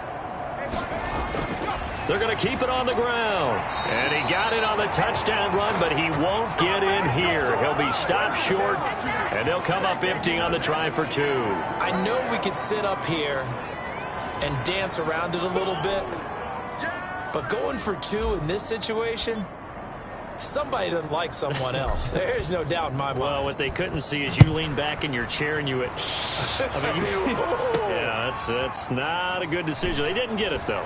Yeah, I don't think you can just say, well, my kicker's hurt in this spot. No, okay.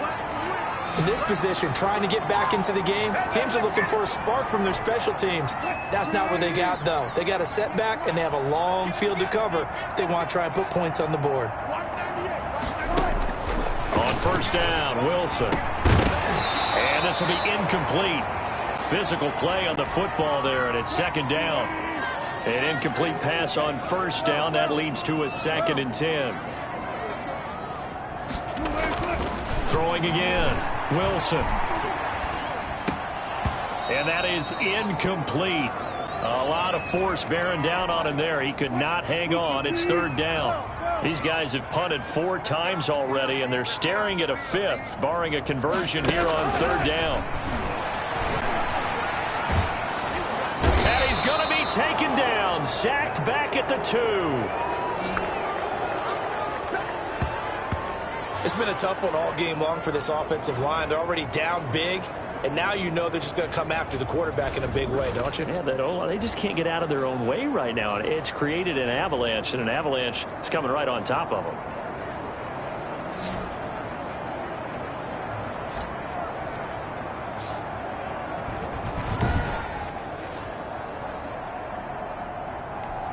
Now here's Michael Dixon as he's on to punt for Seattle. And he's able to get it out of there. And he'll take it on this side of midfield.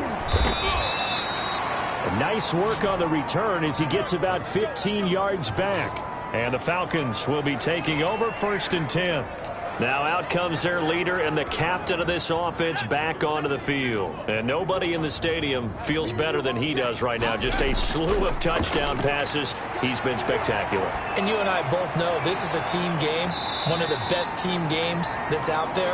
But right now, I've forgotten what the scoreboard even says. Just watching what he's doing. Been fun. That's been mesmerizing and a whole lot of fun to watch. He's hoping to keep it going here in the 3rd quarter. He's going to take off with it. Room here to run. And he is into the end zone for a Falcon touchdown. Their mobile quarterback, 37 yards. And the Falcons continue to pour it on. And maybe the defense got so caught up in him throwing the football, they forgot he can take off too. And you often hear about the quarterback being the unaccounted for guy as a runner. Well, even on a passing play, he's unaccounted for as a runner, and he turned it into a nice gain. A very nice run, and it turns into 6 points. They'll try and run it here. And just a short gain that time as they're able to get him down. Well, they couldn't be happy that they were having to stop a two-point conversion because that means they gave up a touchdown. But a little solace there. You saw some good gang tackling, stacking him up before you get to the end zone. We talk about offensive units putting in more two-point period sessions in practice. Defensively, do you do the same? Absolutely. You have to because you never know how aggressive these offenses are going to be in games nowadays. Wilson and the Seahawks take over now, 1st and 10 at their 25-yard line. He gives it off to Carson. And from the 25, they work this to the 29, a gain of 4. 2nd and 6, just inside the 30. They stay on the ground. Again, it's Carson. Well, they certainly have been able to get him going and establish the run, so I think it's time to abandon that plan and start chucking it all over the park. And you know who's excited about that? The defensive front. They got to just pin their ears back and get after him now. And the Falcons get there. The Falcons get the sack. Down he goes. He is racking the sacks up. Charles, 5 last week, now 2 here. I don't care what they've done in scheme. It's not working. I mean, you can do it all day long, all night long. They did it all week, and it hasn't worked. And, in fact, on that last sack, I thought I saw him drop a Pro Bowl ballot at the feet of the quarterback and say, here's a pin right in my name. He keeps playing like this. He'll be dropping those ballots from a plane above the city. Now here's Michael Dixon as he's on to punt for Seattle.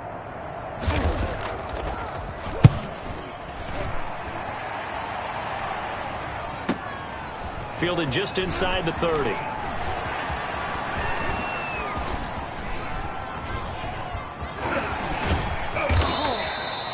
That'll go as a 42-yard punt, but a net of 32. They had a 10-yard return, and the offense will take over with a new set of downs.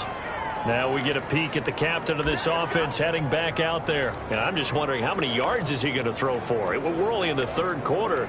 He's just thrown for a ton. You have your abacus here? My what? Your abacus? I thought you said like Atticus Finch. No.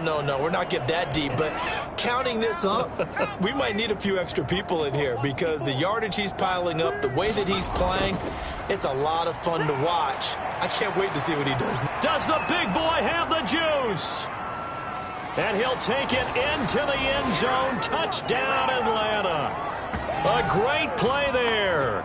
His 2nd touchdown of the night, and the Falcons add on. I guess when you look back on it, it was just a matter of time until he popped a big one like that. And, you know, at halftime, you and I discussed it. They had done a nice job on him in the first half. But there were a couple of occasions where it felt like he might wiggle out of traffic and take it to the house. Finally here in the second half, that got done. The Falcons are going to leave the offense out there. They'll go for 2. They're going to try and run. And he is into the end zone again. So get him some oxygen. He scores on the long run and then punches in the 2-point conversion for good measure. Personally, I'd rather see him kick the extra point there than to go for 2, but it almost feels like there's a story within the story here. I mean, this isn't college. You know, size of victory, that matters in those games. Here, all you have to do is win by 1 point. That's all that you need. Instead, they go for it, get 2. You got some pretty ticked off folks on the other sideline now. And this will come out to the 25 as Reed opts for the touchback. And the Seahawks get ready to trot out on the field. They've got to dig down deep. I mean, they need something right now, really anything to cling on to. This offense has struggled. Partner, join me in a walk to their locker room at the half, okay? Because I think what we would have seen is an offensive coordinator and his assistant coaches getting together all their positions, then coming together as a group, going over adjustments, and then the head coach coming in and just screaming, wake up. Yeah. Let's get moving, guys. I'm kind of glad we weren't in there at halftime, actually. I mean, you think you might have turned it on us, too? Yeah, but right now, whatever was said hasn't been working. Metcalf once again the target, and now it's 2nd down. To throw again, Wilson. And that'll be incomplete. Took a pretty good shot as he tried to pull that one in. Couldn't hang on, 3rd down. These guys have punted 4 times already, and they're staring at a 5th, barring a conversion here on 3rd down. And he'll have it past midfield almost to the 40 before being taken down. That's a third down conversion of 24 yards there. Nice play. Well, maybe this offense has learned something from watching their counterparts work. I'm wondering if their coaching staff said, let's do what they've been doing the entire game, because that's worked well. This offense, they have not looked particularly good all game long. But a nice throw there for a good gain and a first down. Still in search of their first touchdown of the game, but they're on the move. 1st and 10. Wilson will throw again. Eluding the pressure right.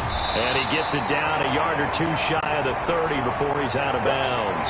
He'll wind up getting 9 after tucking it and running, so it'll leave him with 2nd and a yard.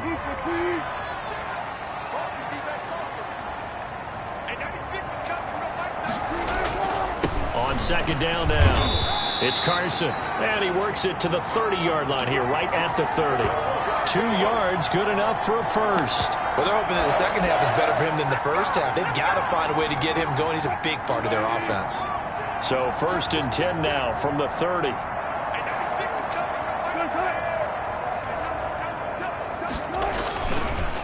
They run again with Carson. A short gain here, maybe a yard to the 29.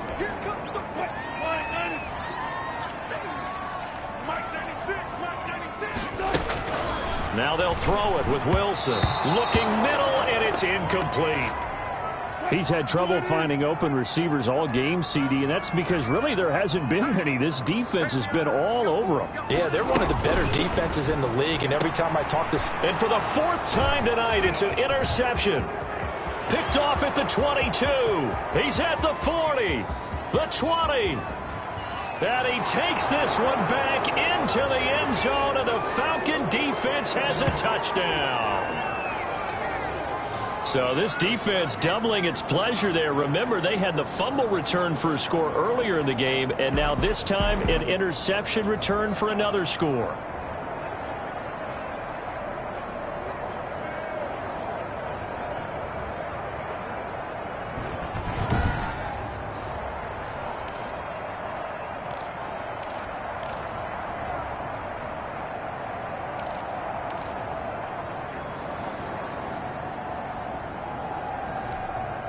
The defense more than did its job. Now the offense is summoned onto the field as they'll go for 2. Out of the gun, they'll look to throw. And they are just not going to let up as he is into the end zone here for 2 more. Let's go, come on! And there's a quick momentum swing. INT return for a pick 6, and then the 2-point conversion good. And even if you're keeping your wits about you, you're thinking to yourself, okay, extra point block team going into the game now. All of a sudden you're hearing defense. Everyone's scrambling for their helmets and throwing down their cups of water. That's a great position for them to be in, trying to score against that team. A little bit disjointed. So they'll get another shot on offense following that pick 6. And now the kick is away. This taken in about 4 yards deep. And this will come out to the 25 as Reed opts for the touchback. The Seahawks again now ready to take over on offense. And last time, decent field position through the pick 6. Obviously costly. But they can't afford to just bunker in now. All right, good field position means go ahead and attack on offense. Try and press the advantage a little bit. They just have to be better with the football on this possession. So the last one didn't bother you too much last time? No, because it's exactly what you're supposed to do. You can't have good field position, not try to take advantage of it. Sometimes the defense makes a good play, too. And a big loss here as he's taken down. This may be one of the best stretches of defensive football that I've seen. I don't know about you. 5 sacks last week, now 3 here in this affair. I would agree with that, and I've enjoyed watching the skill that's gone into it. You can see the intelligence behind it as well. He's watched tape, and he's setting people up, but relentless. That's the one word that keeps coming to mind. He does not want to be denied at getting to the quarterback. And they're not denying it. After the sack, they'll come up now 3rd and long. Yeah, I wouldn't be surprised to see them run the ball here just to try and get some space. And they almost had another one. They are all over the football in this game. Nearly another pick. Now 4th down. Now here's Michael Dixon as he's on to punt for Seattle.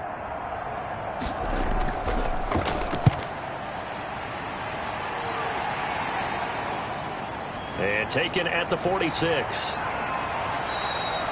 A very good return there. Give him an even 20 yards. The Falcons are set up well to begin their drive as it'll begin in enemy territory already. Here comes the Atlanta offense now ready to take over here. And they hit the home run last drive. One play on the ground all the way to the house. Now the defense, maybe they're expecting a run here. Partner, I love your description because when we talk about hitting the home run, we're usually thinking about a passing play, aren't we? Something in the air, deep ball. But how about them just taking it big-time jaunt? Now if you're coming back out, now they've established this run game, the play-action pass could very well be open. Not his best throw there, but where we sit right now in the third quarter, he's had a pretty good game throwing the football. He certainly has, and it's not exactly at the point where we're doing 4-minute offense yet, but they've got to think about, I'm not going to say milking the clock, but understanding clock management. And this is caught for a Falcon touchdown. Let's blow it up. And that was a beautiful ball right there as he waited for his tight end to come uncovered in the end zone, so give him points for patience as well. Delivered it right where it needed to be for 6 points.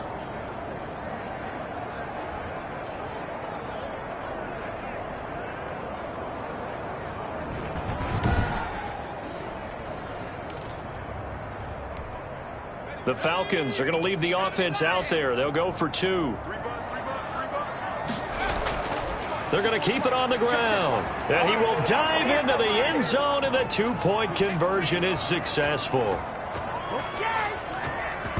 And they're able to ground it in there on the 2-point try. And you and I were talking before the game that 2-point conversions from the 15-16 season, what has changed, what hasn't changed, partner? Yeah, I'll tell you what's changed is just your normal strategy, because now you're either kicking the football with the ball on the 15-yard line, or if you decide to go for 2, they put it on the 2-yard line. So what are you thinking as a coach? Do I risk it? Do I go for it here? Do I try and gain a strategic advantage and maybe go for 2 early? That's what people are wondering about.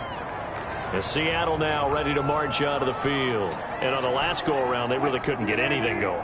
They had to punt from deep inside their own territory, which means you're going to lose the field position battle as a general rule. What they're looking for now is a little more consistency, move the ball at least a few times on offense, get a couple of first downs, and hopefully flip the field. Yeah, just something to build off of. That's what they're looking for here. An incomplete pass leads to 2nd and 10 from the 25. Throwing again, Wilson. And his throw is incomplete. Metcalf won again the target. 3rd down here.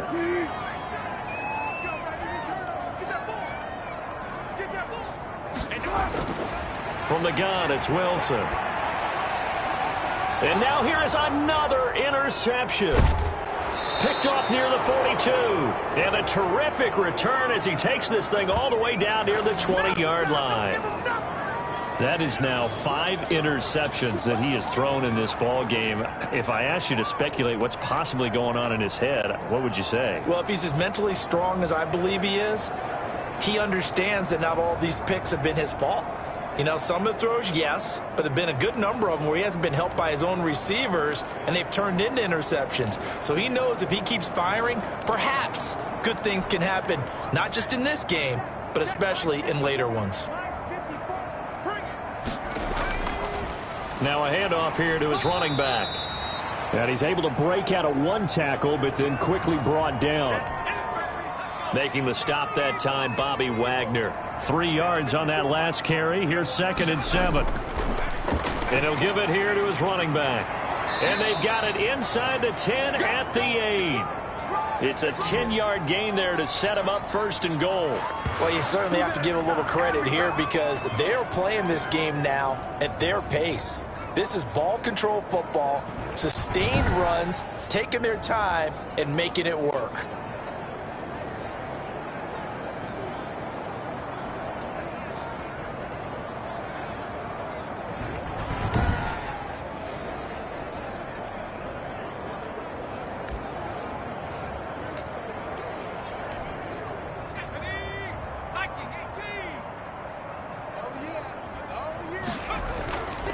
They'll try and run for it on 1st and goal.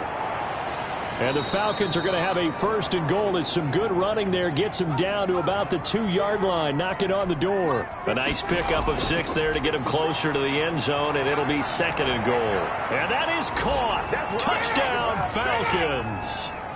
A 2-yard touchdown grab. And the Falcons use the short field to their advantage as they cash in for 6. And let's count them up now. 1, 2, 3, 4 touchdown receptions for him in this game. And just one shy of the NFL record. What a great performance. Going up and catching the football, creating space, and finding the end zone. That's what it's all about. The Falcons are going to leave the offense out there. They'll go for 2. They'll try and run it up the middle. And he will dive into the end zone, and the 2-point conversion is successful. Needed a couple yards for the 2-point try. They go to the ground game, and it works. And sometimes it's the exact right thing to do because a lot of teams play you for the pass. So you spread people out, decide to run the football. You often find good running lanes. The kickoff unit is out on the field, and they will send this one away. Fielded near the back of the end zone. And this will come out to the 25 as Reed opts for the touchback. The Seattle offense now set to come back out on the field. Wilson and the Seahawks take over now, 1st and 10 at their own 25-yard line. They'll start out on the ground with Carson. And not much to speak of. Call it a 1-yard gain up to the 26. The last play got just a yard. Here's 2nd and 9 from the 26. Wilson. And my goodness, another interception. Picked off around the 27. And his guys are going to get the football at the 23-yard line.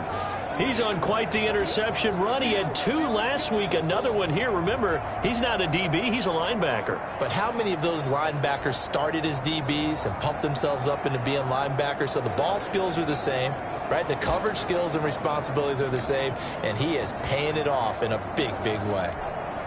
So 1st and 10, and if they score on this drive, might have to start digging in our second-half blowout material. A give to the fullback on the dive. This will be stopped about 2 yards shy of the marker. 8-yard gain, 2nd and 2. 2nd and 2. Dancing to his left. And he's going to keep it here. And the Falcons are going to be set up with a 1st and goal here as the tackle made at the 9. They'll try and run for it on 1st and goal. And the Falcons are going to have it 1st and goal as he'll take this down to about the 3. So the ball position now at the 3. Here's 2nd and goal. Decided to hand it off that time on the run-pass option. Appeared to be an easy... Under pressure, down he goes. Sacked at the 10. Jordan Brooks coming in hard there on the blitz, and he gets him 7 yards behind the line of scrimmage. When you're this close to the goal line, you got to expect pressure from the defense, so the ball's got to come out fast. Got to get out of his hands quicker.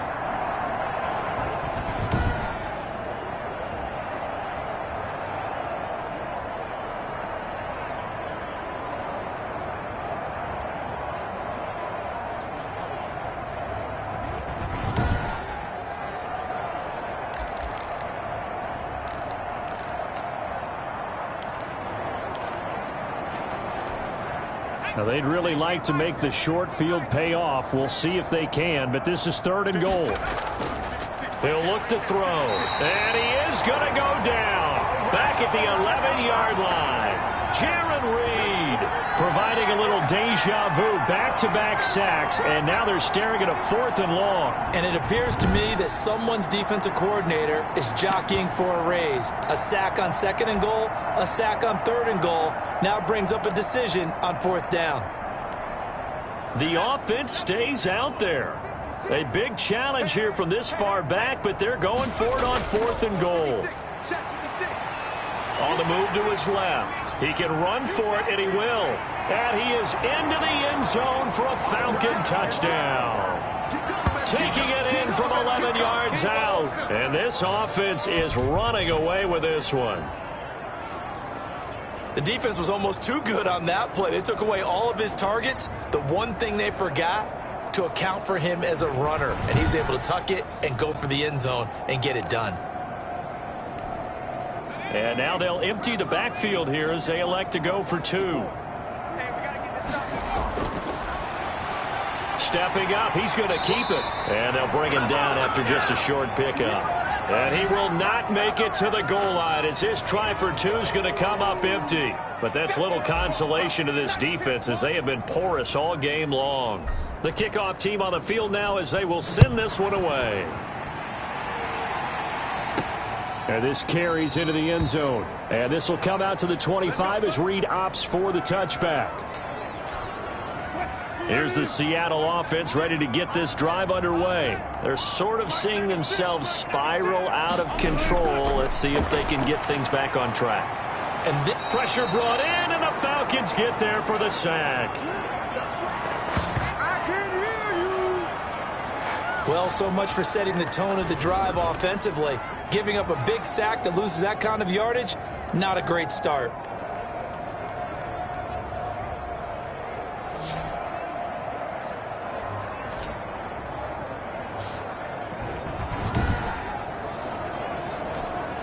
Pass protection has been a problem all night long as they come up facing second and a bundle. Another try after the first down sack. Wilson. And he's going to go down. Back at his own 5-yard line, it's a sack. So, Brandon, we've sat in with a lot of coaches, and when they talk about things they want to accomplish offensively, I'm not sure that sack and sack are on their play sheet.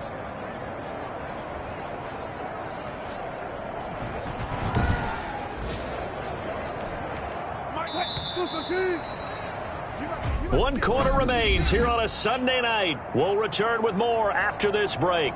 You're watching the NFL on EA Sports. Facing the prospect of a punt from their own end zone, they need some cushion. Let's see what they can do on third down. Now Wilson down around his goal line. And they're going to sack him yet again. The pass rush has been relentless. This time it yields a safety. Things are just going from bad to worse now. It's a safety that does them in here, and that is one frustrated offensive unit. They can't get out from under their own shadow right now. I mean, I know this is the NFL, but could you imagine a college crowd right now? Imagine what they'd be doing. They'd be chanting, "Start the bus," because they think this one is over. So free kick situation forthcoming from the 20 as they'll punt this one away. Taken in at the 22. Any return that gets you to midfield is a great return. One first down, and you're almost in field goal position. Atlanta now coming out on the field. And after the interception, they are sitting in an even better spot with the ball and a comfortable fourth quarter lead. He's going to let this one go deep. It's caught at the 10. And he'll take it into the end zone. Touchdown, Atlanta. A big play there. 2 catches, 2 touchdowns here so far as his guys continue to put this one out of reach. Even though they've got this big advantage, Charles, they are not taking their foot off the gas pedal right now. Well, I think what we're seeing is the result of all their great preparation and great practice time during the week. And even though it seems like this is a great chance to pull people back and maybe, not try and score a few more times, they don't want to do that. I think they're enjoying what they're seeing, the collective effort, and they want to play it all the way out. They'll try and run it here. And, boy, talk about adding insult to injury. He's into the end zone to tack on 2 more.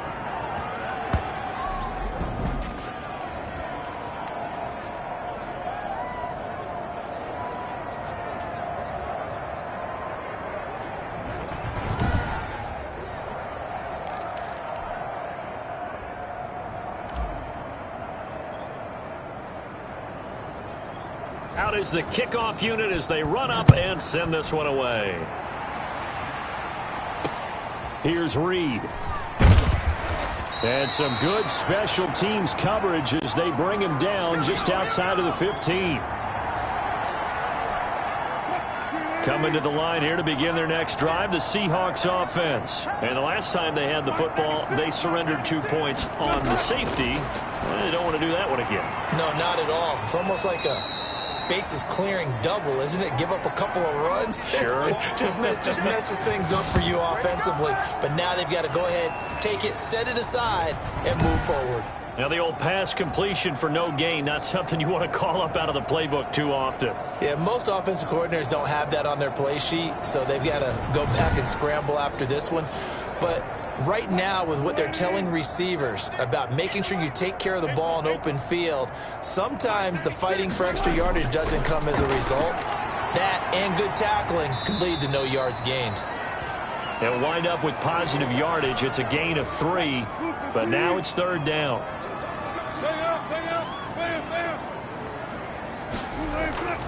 From the shotgun, Wilson. And the Falcons get there. The Falcons get the sack. Down he goes. We've been around this league for a while, and many coaches never pull their starting quarterback, almost no matter the situation. In this case, though, I think he's got to make a decision. He's taking a pretty good beating out there. Yeah, and with the deficit, maybe not wanting to risk an injury.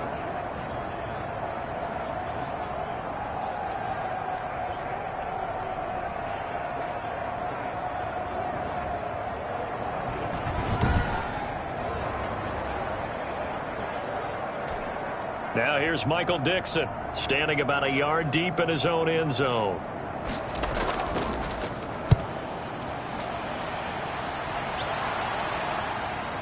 Take it at the 37.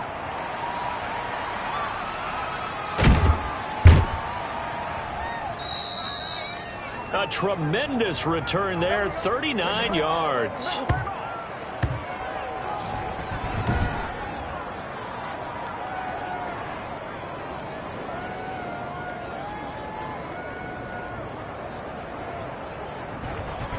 Atlanta prepped and readied for its next possession. The outcome of this one, well, we know who's going to win it. It's just all window dressing at this point. Got me thinking, what's the biggest blowout that you've been a part of as a player, broadcaster?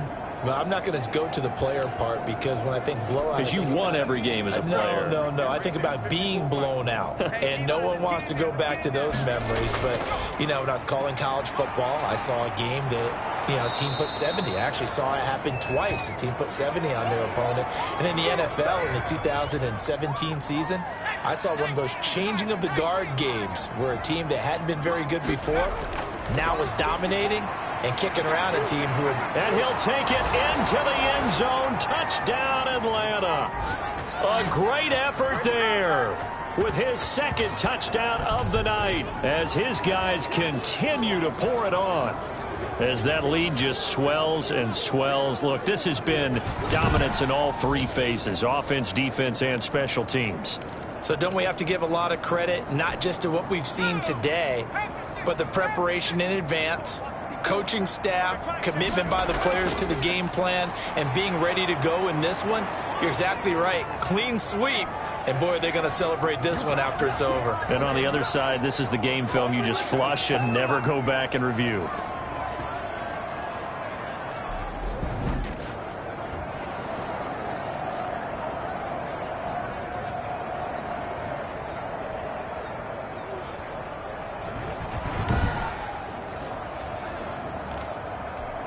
Oh, this is a touch cruel here. They've got the big lead. Now they're going for the jugular with the onside kick. And the Seahawks, looks like they've recovered. They have. Well, 4th quarter, they felt like they needed the football back. Unfortunately, they couldn't get it.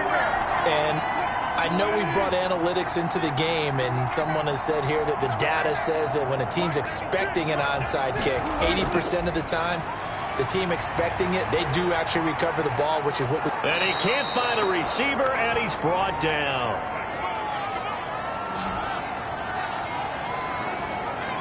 That right now, that's a defeated team out there. I think you can see it totally in their body language. Hands on hips, heads low. It's just been a struggle from the start. Yeah, this team has been thoroughly beaten right from the word go.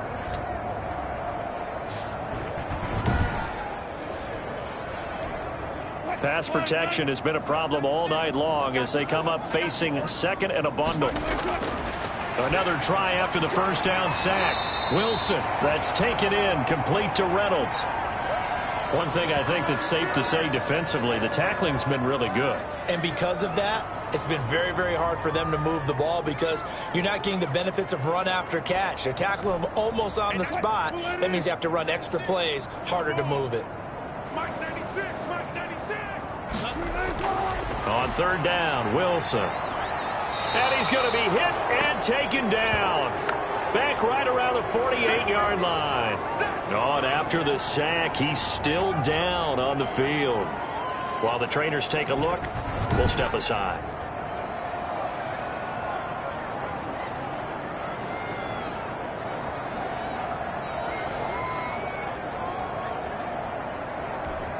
Now here's Michael Dixon as the drive goes backwards, so he's on to punt it away.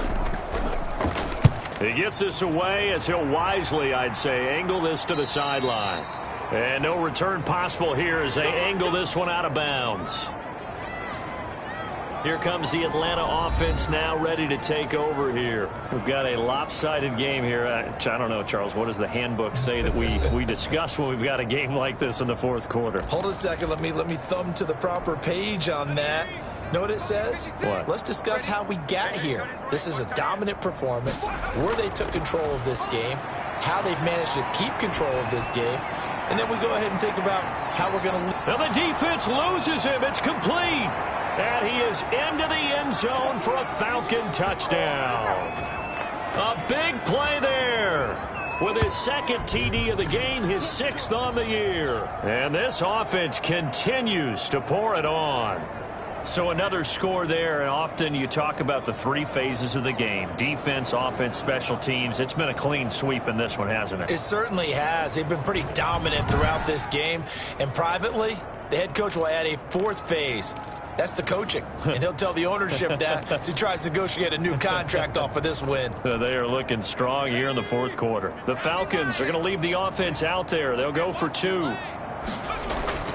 They'll try and throw for it. And they don't get it. They tried for the two-point conversion there, but unsuccessful. I don't know about you, but I can't wait for a few years of two-point tries and see what the data tells us, because a lot of teams want to throw the ball in this situation, this time unsuccessfully. I just wonder if maybe running the ball might be the way to go. With it moved up from the 3 to the 2, you would think maybe a few more attempts at running. I think stats over time may bear out that running the ball will at least be the equal of throwing it in that situation. Good job over there, baby.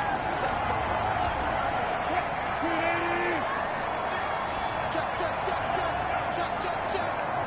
Mike 96, Mike 96. Throwing now, Wilson on first down. Now the ball comes loose. And the Falcons say they have it. They do.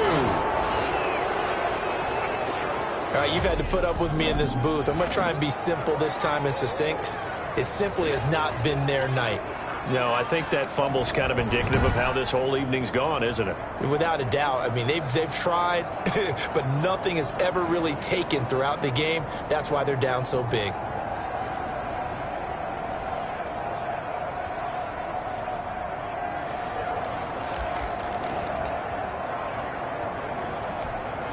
Historically, this is such a tough, loud venue, but you can hear a pin drop right now. A lot of fans long gone, not used to seeing a lopsided score like this. Now they air it out to start the drive, and it's complete. And he'll take it into the end zone. Touchdown, Atlanta. A big play there. With his second TD of the game, his sixth on the year. And the Falcons continue to pour it on. You have fun with this one, partner? I am. I mean, he's been fun to watch under center. We always talk about, getting to the next level, right? When we see people get into the zone, this guy's in the master class right now. What a performance he's putting on, just carving them up. 4 touchdown passes. Carving them up is right. Seems like everything he throws is going to be a completion and going in the end zone. They're going to try and run. And they are just not going to let up as he is into the end zone here for 2 more. Oh, you got to do better than that.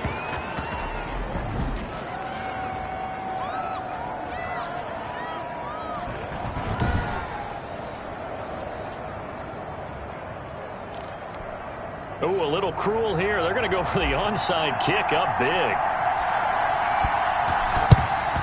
And the Seahawks, looks like they've recovered. They have.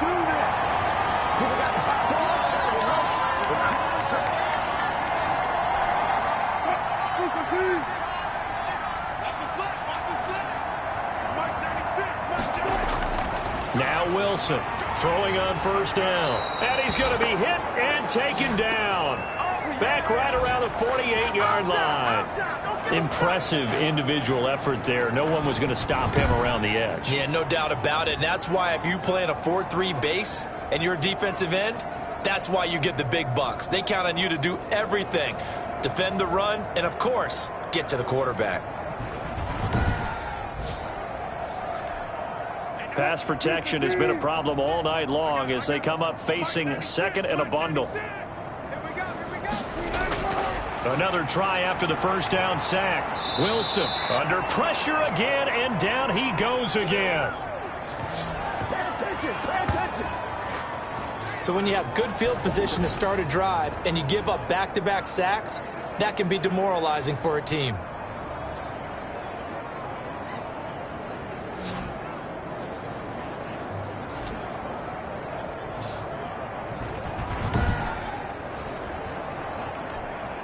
Wilson to the Seahawks looking for something big following the sack. It's 3rd and long here. Operating from the gun. Wilson. And the pressure gets to him again.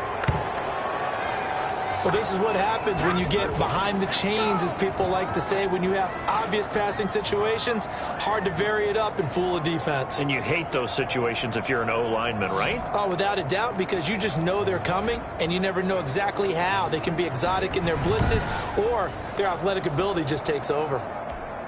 Now here's Michael Dixon as he's on to punt for Seattle.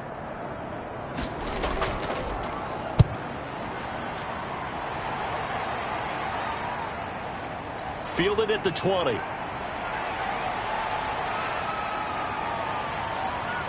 And shutting him off. Now open field. Past the 20. And he will score. Touchdown, Falcons. Just a fantastic punt return of 80 yards. And the Falcons add on. They seemingly just continue to score at will. And as great as it's been for the offense, you got to feel for that defense down there. I love how you use the word will, because both teams came into the game with the will to win. But one team has obviously imposed its will on the other and broken them. Because what we're seeing right now, wow, that's a defense that's in tatters after what they faced in this ball game. Now a 2-point conversion attempt forthcoming. He'll look to throw. Rush coming, and he's taken down. Well, they tried to get 2 and ended up getting none because the quarterback had nowhere to go with the ball and ends up getting sacked. Nowhere to go at all. Great job, though, defensively. They were ready.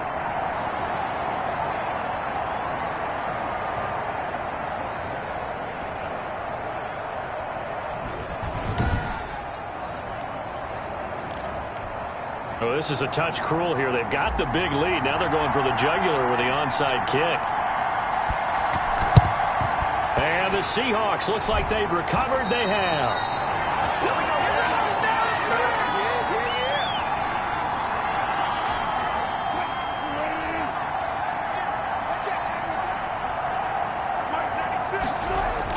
To throw is Wilson on first down. Pressure, and he's going to be taken down. They sack him back right around the 44. Defensive end gets in there that time. They were in a 4-3. What's the responsibility of the ends versus the tackles there, Charles? Well, most of the time when you talk about the ends, they're your pass rushers. They're the guys that you turn loose to try and get to the guy who's going to throw the football. The tackles, usually more of the run-stuffing variety. But the way this game is advanced, you're wanting a little bit of everything out of all of your guys. But let's just go ahead and break it down and make it simple. The guy who's the right defensive end versus a right-handed quarterback, that's the blind side. He's going after the quarterback. He's going to put him on the ground. Pass protection has been a problem all night long as they come up facing second and a bundle. Another try after the first down sack. Wilson. That's into the hands of Reynolds. The reception good for 7. It's third down. Fired that one in there, able to make connection on a nice in route. With those faster passes when they're going that fast, any hesitation as a quarterback that the deflection, if you miss, might be bigger and lead to an interception? Yeah, and the deflection works both ways. Maybe a defender gets a hand in the way and it pops in the air. And sometimes you throw it so hard your receiver can't handle it, and he pops it up in the air for the defenders to grab as well. But a moot point there as they were able to connect. And they almost had another one. They are all over the football in this game. Nearly another pick. Now 4th down. And here's Dixon to punt now as he gets this one away. This is taken at the 18. A good work bringing that one back as he picks up about 16 on the return. And out will come the offense as they take over.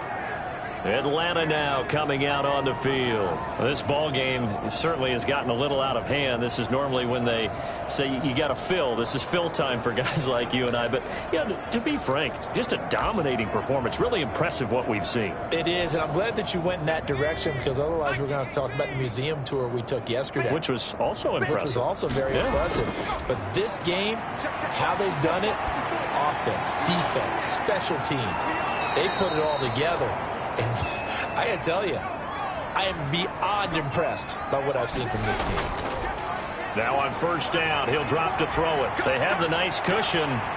They just want to pour it on right now, still throwing the football. And I know my background says, why do you need to do this? Just go ahead and run out the clock and get a win. But as many people pointed out to me, it's a video game, man. Go ahead and put the numbers up. Sportsmanship, not an issue. Exercise those fingers. So 2nd down and 10. Once again, they'll go from the 40.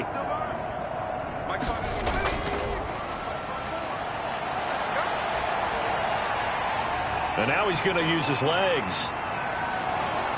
And brought down, but not before they're inside the 25. The coverage may be too good that time as he breaks away for 19 with his legs and a 1st down. But Charles, in the past, a lot of people called this offense one-dimensional. I think you did. Well, I think it was you. I'll be honest, I did. I think the fan base is hoping with this young rookie that they can put some wrinkles in this offense like we just saw. I think you're exactly right because we did have that discussion that what we've seen in the past from them, they needed to broaden, and they have done it here. And this is caught for a Falcon touchdown. From 10 yards out. And this offense is running away with this one. He has really settled in throwing the football, and that touchdown here in the 4th quarter gives him a pretty comfortable cushion. He may be a rookie, but he's playing like 4th quarter, and the QBing is easy. How about this guy? Youngster, not worried about anything, just cutting it loose and having fun. The Falcons are going to leave the offense out there. They'll go for 2. They're going to keep it on the ground. And, boy, talk about adding insult to injury. He's into the end zone to tack on 2 more.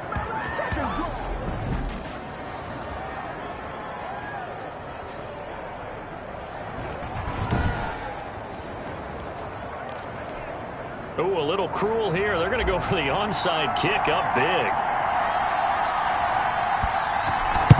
And the Seahawks, looks like they've recovered. They have.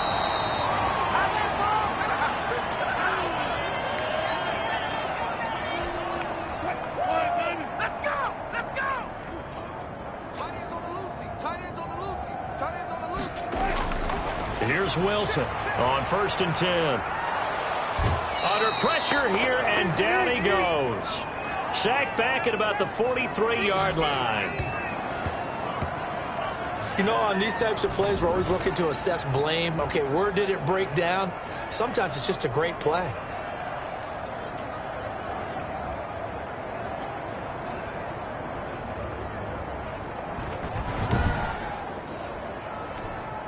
Pass protection has been a problem all night long as they come up facing 2nd and a bundle. Let's go, D. Let's go. Another try after the 1st down sack. Wilson. And now here is another interception. Picked off at the 46. That his guys are going to take over at their own 48-yard line. Well, partner, I got to tell you, I'm trying to think of something positive to say for this offense, but I'd have to be a spin doctor for that one. This has been a tough performance to watch. And I think it's hard at this point to actually identify what's really gone wrong. I guess the catch-all is everything. Doesn't sound like real sharp analysis, but I don't have much else for you. And the scoreboard just lopsided, and it's been ugly from the get-go. You can tell they wanted to get that ball downfield, but they had nothing working in the secondary, so he dropped it off to the running back. That one ended up incomplete. And 2nd and 10, he'll look to throw again. He's going to launch this thing way downfield. And that will be incomplete. Trying to dial up the long one way out there, but it'll be 3rd down. When you look at the scoreboard, you'd think they'd be pretty comfortable right now with this lead, but these guys are absolutely not going to let up. They want to increase their lead, and they want to do it with a big play. Unable to connect in that attempt. And this is caught. And finally out of bounds all the way down at about the 2. They're able to convert on 3rd down, and that sets up a 1st and goal. Boy, another big play late here for an offense, Charles, that certainly has had its fair share of big plays. Coverage has been a problem all game long, and I would say that going along with that has been confidence. Because even if they had the right coverage, they've still dented them, and now it's been a real issue for them during this game.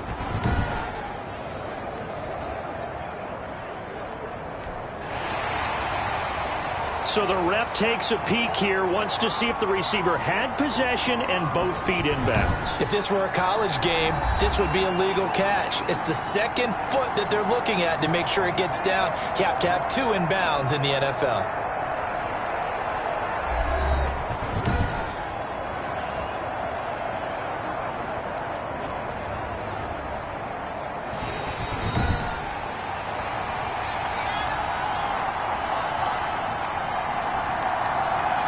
I'm sure as a coach, when you throw the flag, you hold your breath, then you get the verification you were right, a sigh of relief. Not only a sigh of relief, a little vindication as well, because every time you pull that red flag and throw it, you could be costing your team a timeout. It's complete, swings it out to his running back. But they're going to wrap him up as he'll go down well short of a 1st. The Falcons go for it, but it doesn't work out. And it'll be a turnover on downs. So they were really trying to put the nail in the coffin there already with this lead here in the 4th, but they didn't get it. Guaranteed, it's not going to be a fun handshake in the postgame, right? You just know that there's going to be some bad blood there. And I know if we go to the postgame press conferences, the winning coach, you know what he's going to say, why he did it? We need the points, okay? Because you never know at the end of the year if points are going to come into the tiebreaker if we're trying to get into the playoffs. That's always the standard justification. Now, the first play of the drive there is incomplete. The intended receiver, Josh Reynolds. And that'll bring up 2nd down.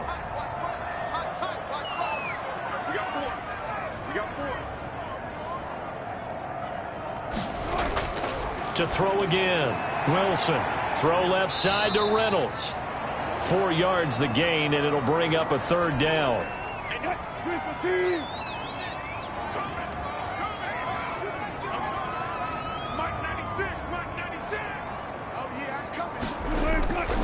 Out of the gun, here's Wilson. And this is going to be incomplete. That incompletion is not a surprise with the way that this one has gone, and the frustration, the body language is evident everywhere. This team, they've really been put through the ringer in this one.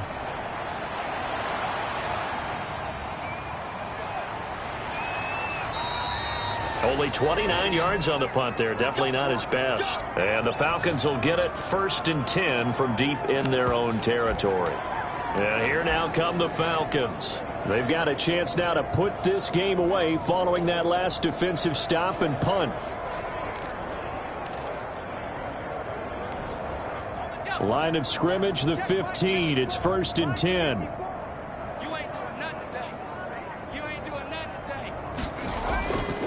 They'll look to throw.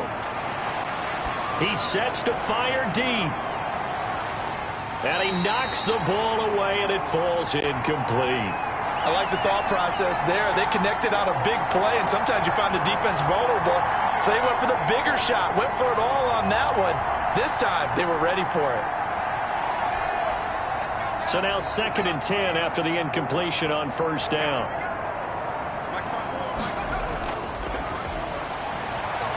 He's going to take another shot here.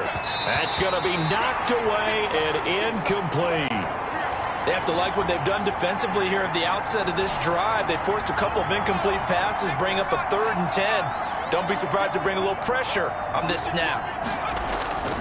On third down, he'll drop to throw. He's going to let it go again. And unable to connect. Incomplete. Now, give them credit. They took their shot, but it's going to bring up fourth down. That's an excellent job right there on third down. Like any defense, you never want to let them get anything started, and that would have been a first down. Instead, you saw the contact on time, no penalty, and before this drive could get wings, it's fourth down. Now they go for it on fourth, but this one is going to wind up incomplete. The Falcons go for it, but it doesn't work out. And now the football is going to go over, already being placed at the 15-yard line. Line of scrimmage, the 15. It's 1st and 10. From the gun, Wilson. Wilson hit. It's loose. It's out. Fumble. And the Falcons say they have it. They do. And I don't know that that fumble is going to matter a whole lot. You look at the deficit here in the fourth. It doesn't matter. The coach on the sideline still scratching his head. Yeah, not only scratching his head, but probably writing a note or two about we're going to address this come practice next week because maybe that's the reason we're down this far. Doesn't matter at this point, but being sloppy throughout the game, not going to help them improve.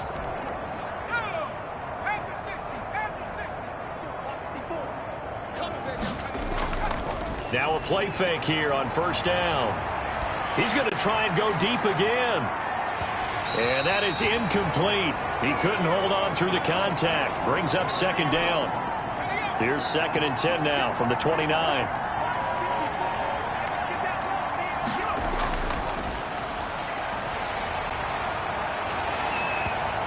And this one incomplete. Too much contact to hold on to that one, and it's third down. The Falcons on third down. 3 for 7 so far in this game. This is 3rd and 10. Going up top. And at the 7-yard line, the catch is made. And he is into the end zone for a Falcon touchdown. A big play there. With 2 touchdowns on the season, both in this game, as his guys continue to put this one out of reach. I'm not sure what other ground there is to cover here. I mean, this offense has been amazing. Just total domination, Charles. They've clicked so well, and if you really focus in on the offensive line, they've protected well when they've wanted to throw the ball. They've moved people off the line of scrimmage when they've wanted to run it. Smiles all the way around. This offense has been really good in this one. And this is going to be caught. So add 2 more to the lead as they continue to pour it on here in the fourth. And around the goal line, especially on 2-point tries, sometimes the QB's best friend is that big target, the tight end. I love how you described it because you know he's going to have some length and some catch radius as well as a big body to keep people away from the football. Well, this is a touch cruel here. They've got the big lead. Now they're going for the jugular with the onside kick. And the Seahawks, looks like they've recovered. They have. And flags come in as he gets forward for about 3 yards. Now let's check on the call.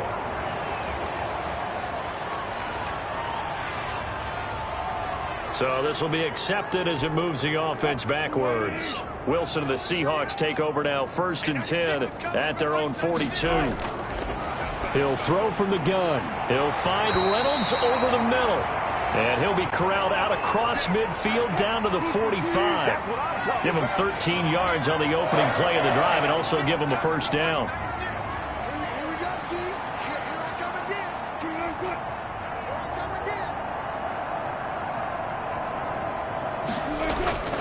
Operating from the gun, Wilson. And the coverage terrific there as that's knocked down and incomplete.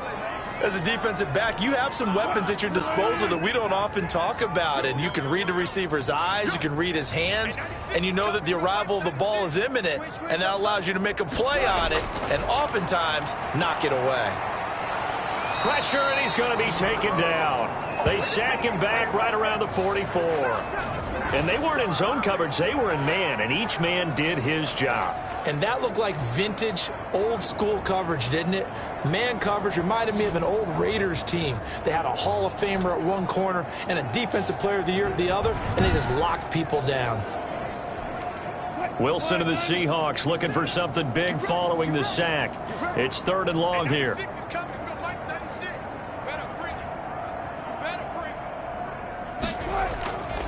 From the gun, Wilson.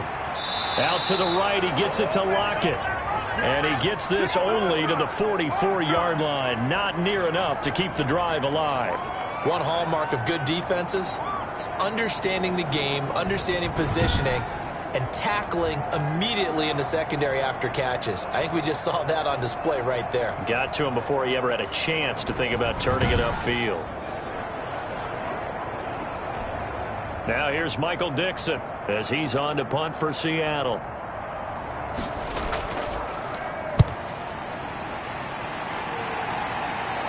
Out of bounds and close. The question, was it a touchback? No. They'll say it crossed out at the 2-yard line. Excellent placement, and off that bounce, Charles, I didn't know where it was going to go. It can be an inexact science as to where they place it, but they say the 2-yard line. Yeah, I don't know how they really determined that. And let's face it, at the end of that play, one side's going to be happy, the other team's going to be unhappy. So what do they do, shorten the hypotenuse? I mean, how do they figure that out? You know that stuff. You're the smart guy. Oh, that's you, partner. And he'll get it up to the 12-yard line here. He'll get 10 there all on his own, but it'll be 2nd down. And that is incomplete. A lot of force bearing down on him there. He could not hang on. It's 3rd down. Finally, a good play there defensively on the deep ball. The secondary has had its struggles this entire game. Offensively, they've had their way with them.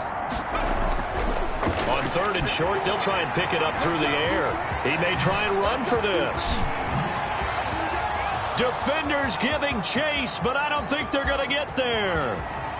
And they are going to score again. Yet another touchdown as they just add to their totals. Well, they were backed up on 3rd and goal, and when you saw him start to scramble, my thought process was he'll get what he can and maybe get out of bounds. But he got a little bit greedy there. And in this case, greed was good as he got into the end zone.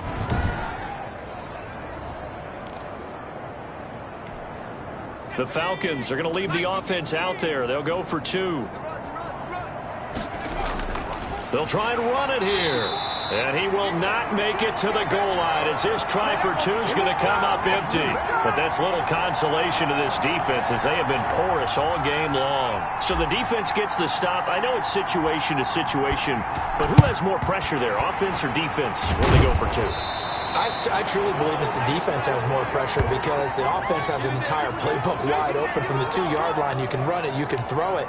So defensively, I think most teams are going to be aggressive and force the issue and try and bring pressure. They'll throw on 1st down with Wilson. That's complete to Disley, the tight end. That catch good for only a couple. So 2nd and 8 here after the pass play for 2 yards on 1st down.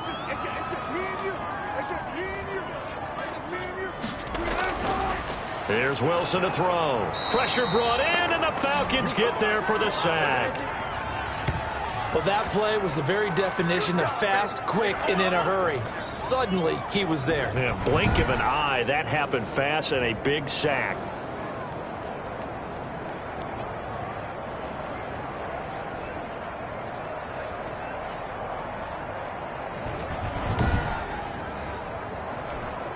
Wilson of the Seahawks looking for something big following the sack.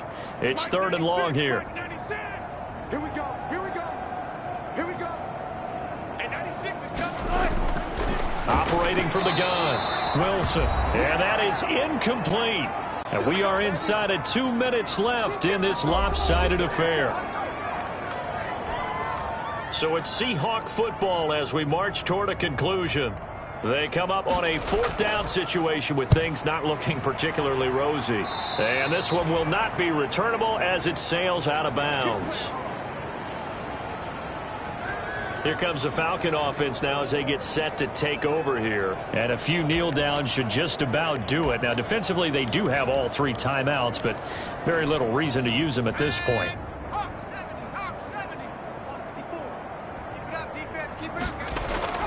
They'll try and run some clock here as they keep it on the ground. And he gets all the way down to the 30-yard line. It's a big play there for Atlanta. Give him 42 yards on the ground. Well, that's a carry they have to be satisfied with. And throughout this game, they've been satisfied with what he's given them. Whenever they've needed a big run, a first down, he's the guy they've turned to. And it doesn't matter what the defense thinks. They feel like they've got the confidence to keep handing it to him and keep picking up good yardage. A well-executed 22-yard gain. And he'll go backwards, losing yardage to the 5. It's a loss of 4 on the first down play. That one looks like he'll throw here. With his size, And give him another 6. It's caught for a touchdown, and the blowout continues. Looking like they're well on their way to a 2-0 start. All smiles right now on that sideline, isn't it? As well there should be. It's hard to win a game in the NFL. We hear it all the time. We know that it's difficult. But guess who's smiling? But inside is thinking 24-hour rule because we're going to have to play again next week. Boss man. Oh, without a doubt. The head coach, he wants them to feel good, but at the same time, find a way to keep improving.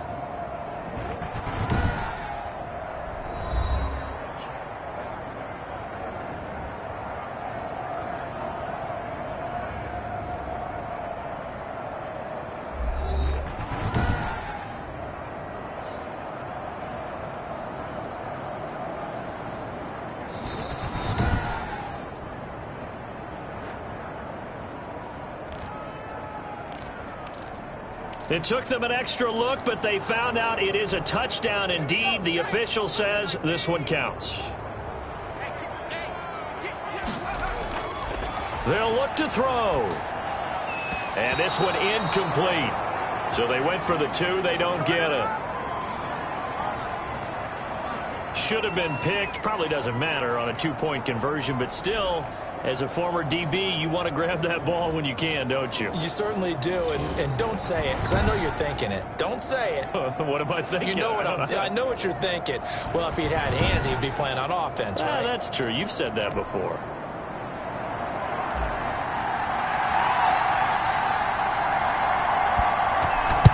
And the Seahawks, looks like they've recovered. They have.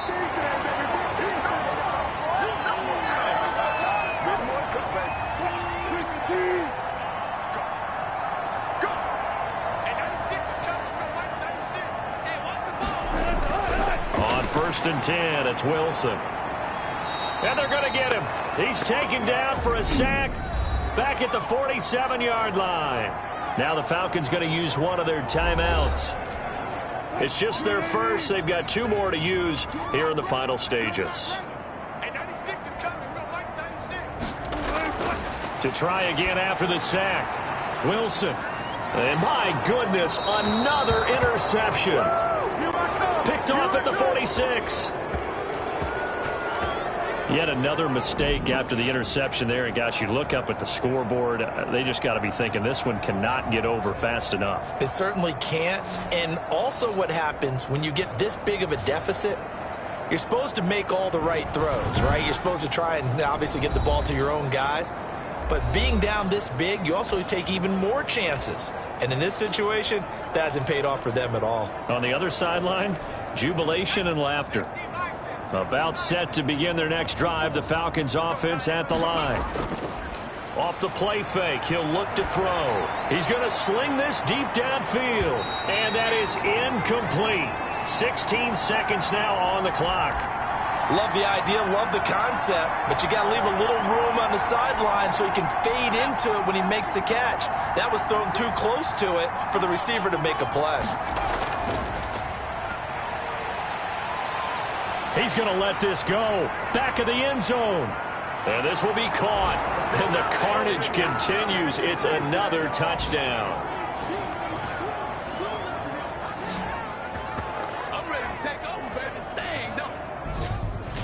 He put quite a bit of air underneath that touchdown pass. Of course, we knew that he had the strong arm. That part was easy. You could see that throughout his college career. But what you want to know about a rookie is when the pressure's on, can you throw with touch? He just did right there. And, boy, it was pretty.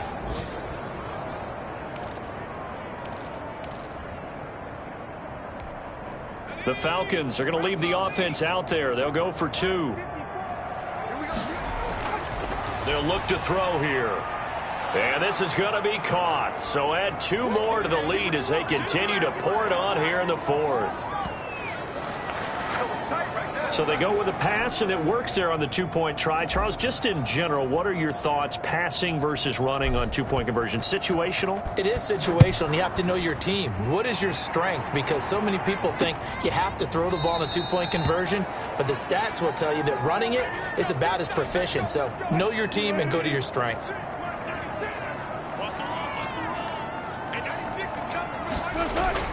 Trying to shake off the interception. He'll look to throw. Reynolds with a catch out on the right side.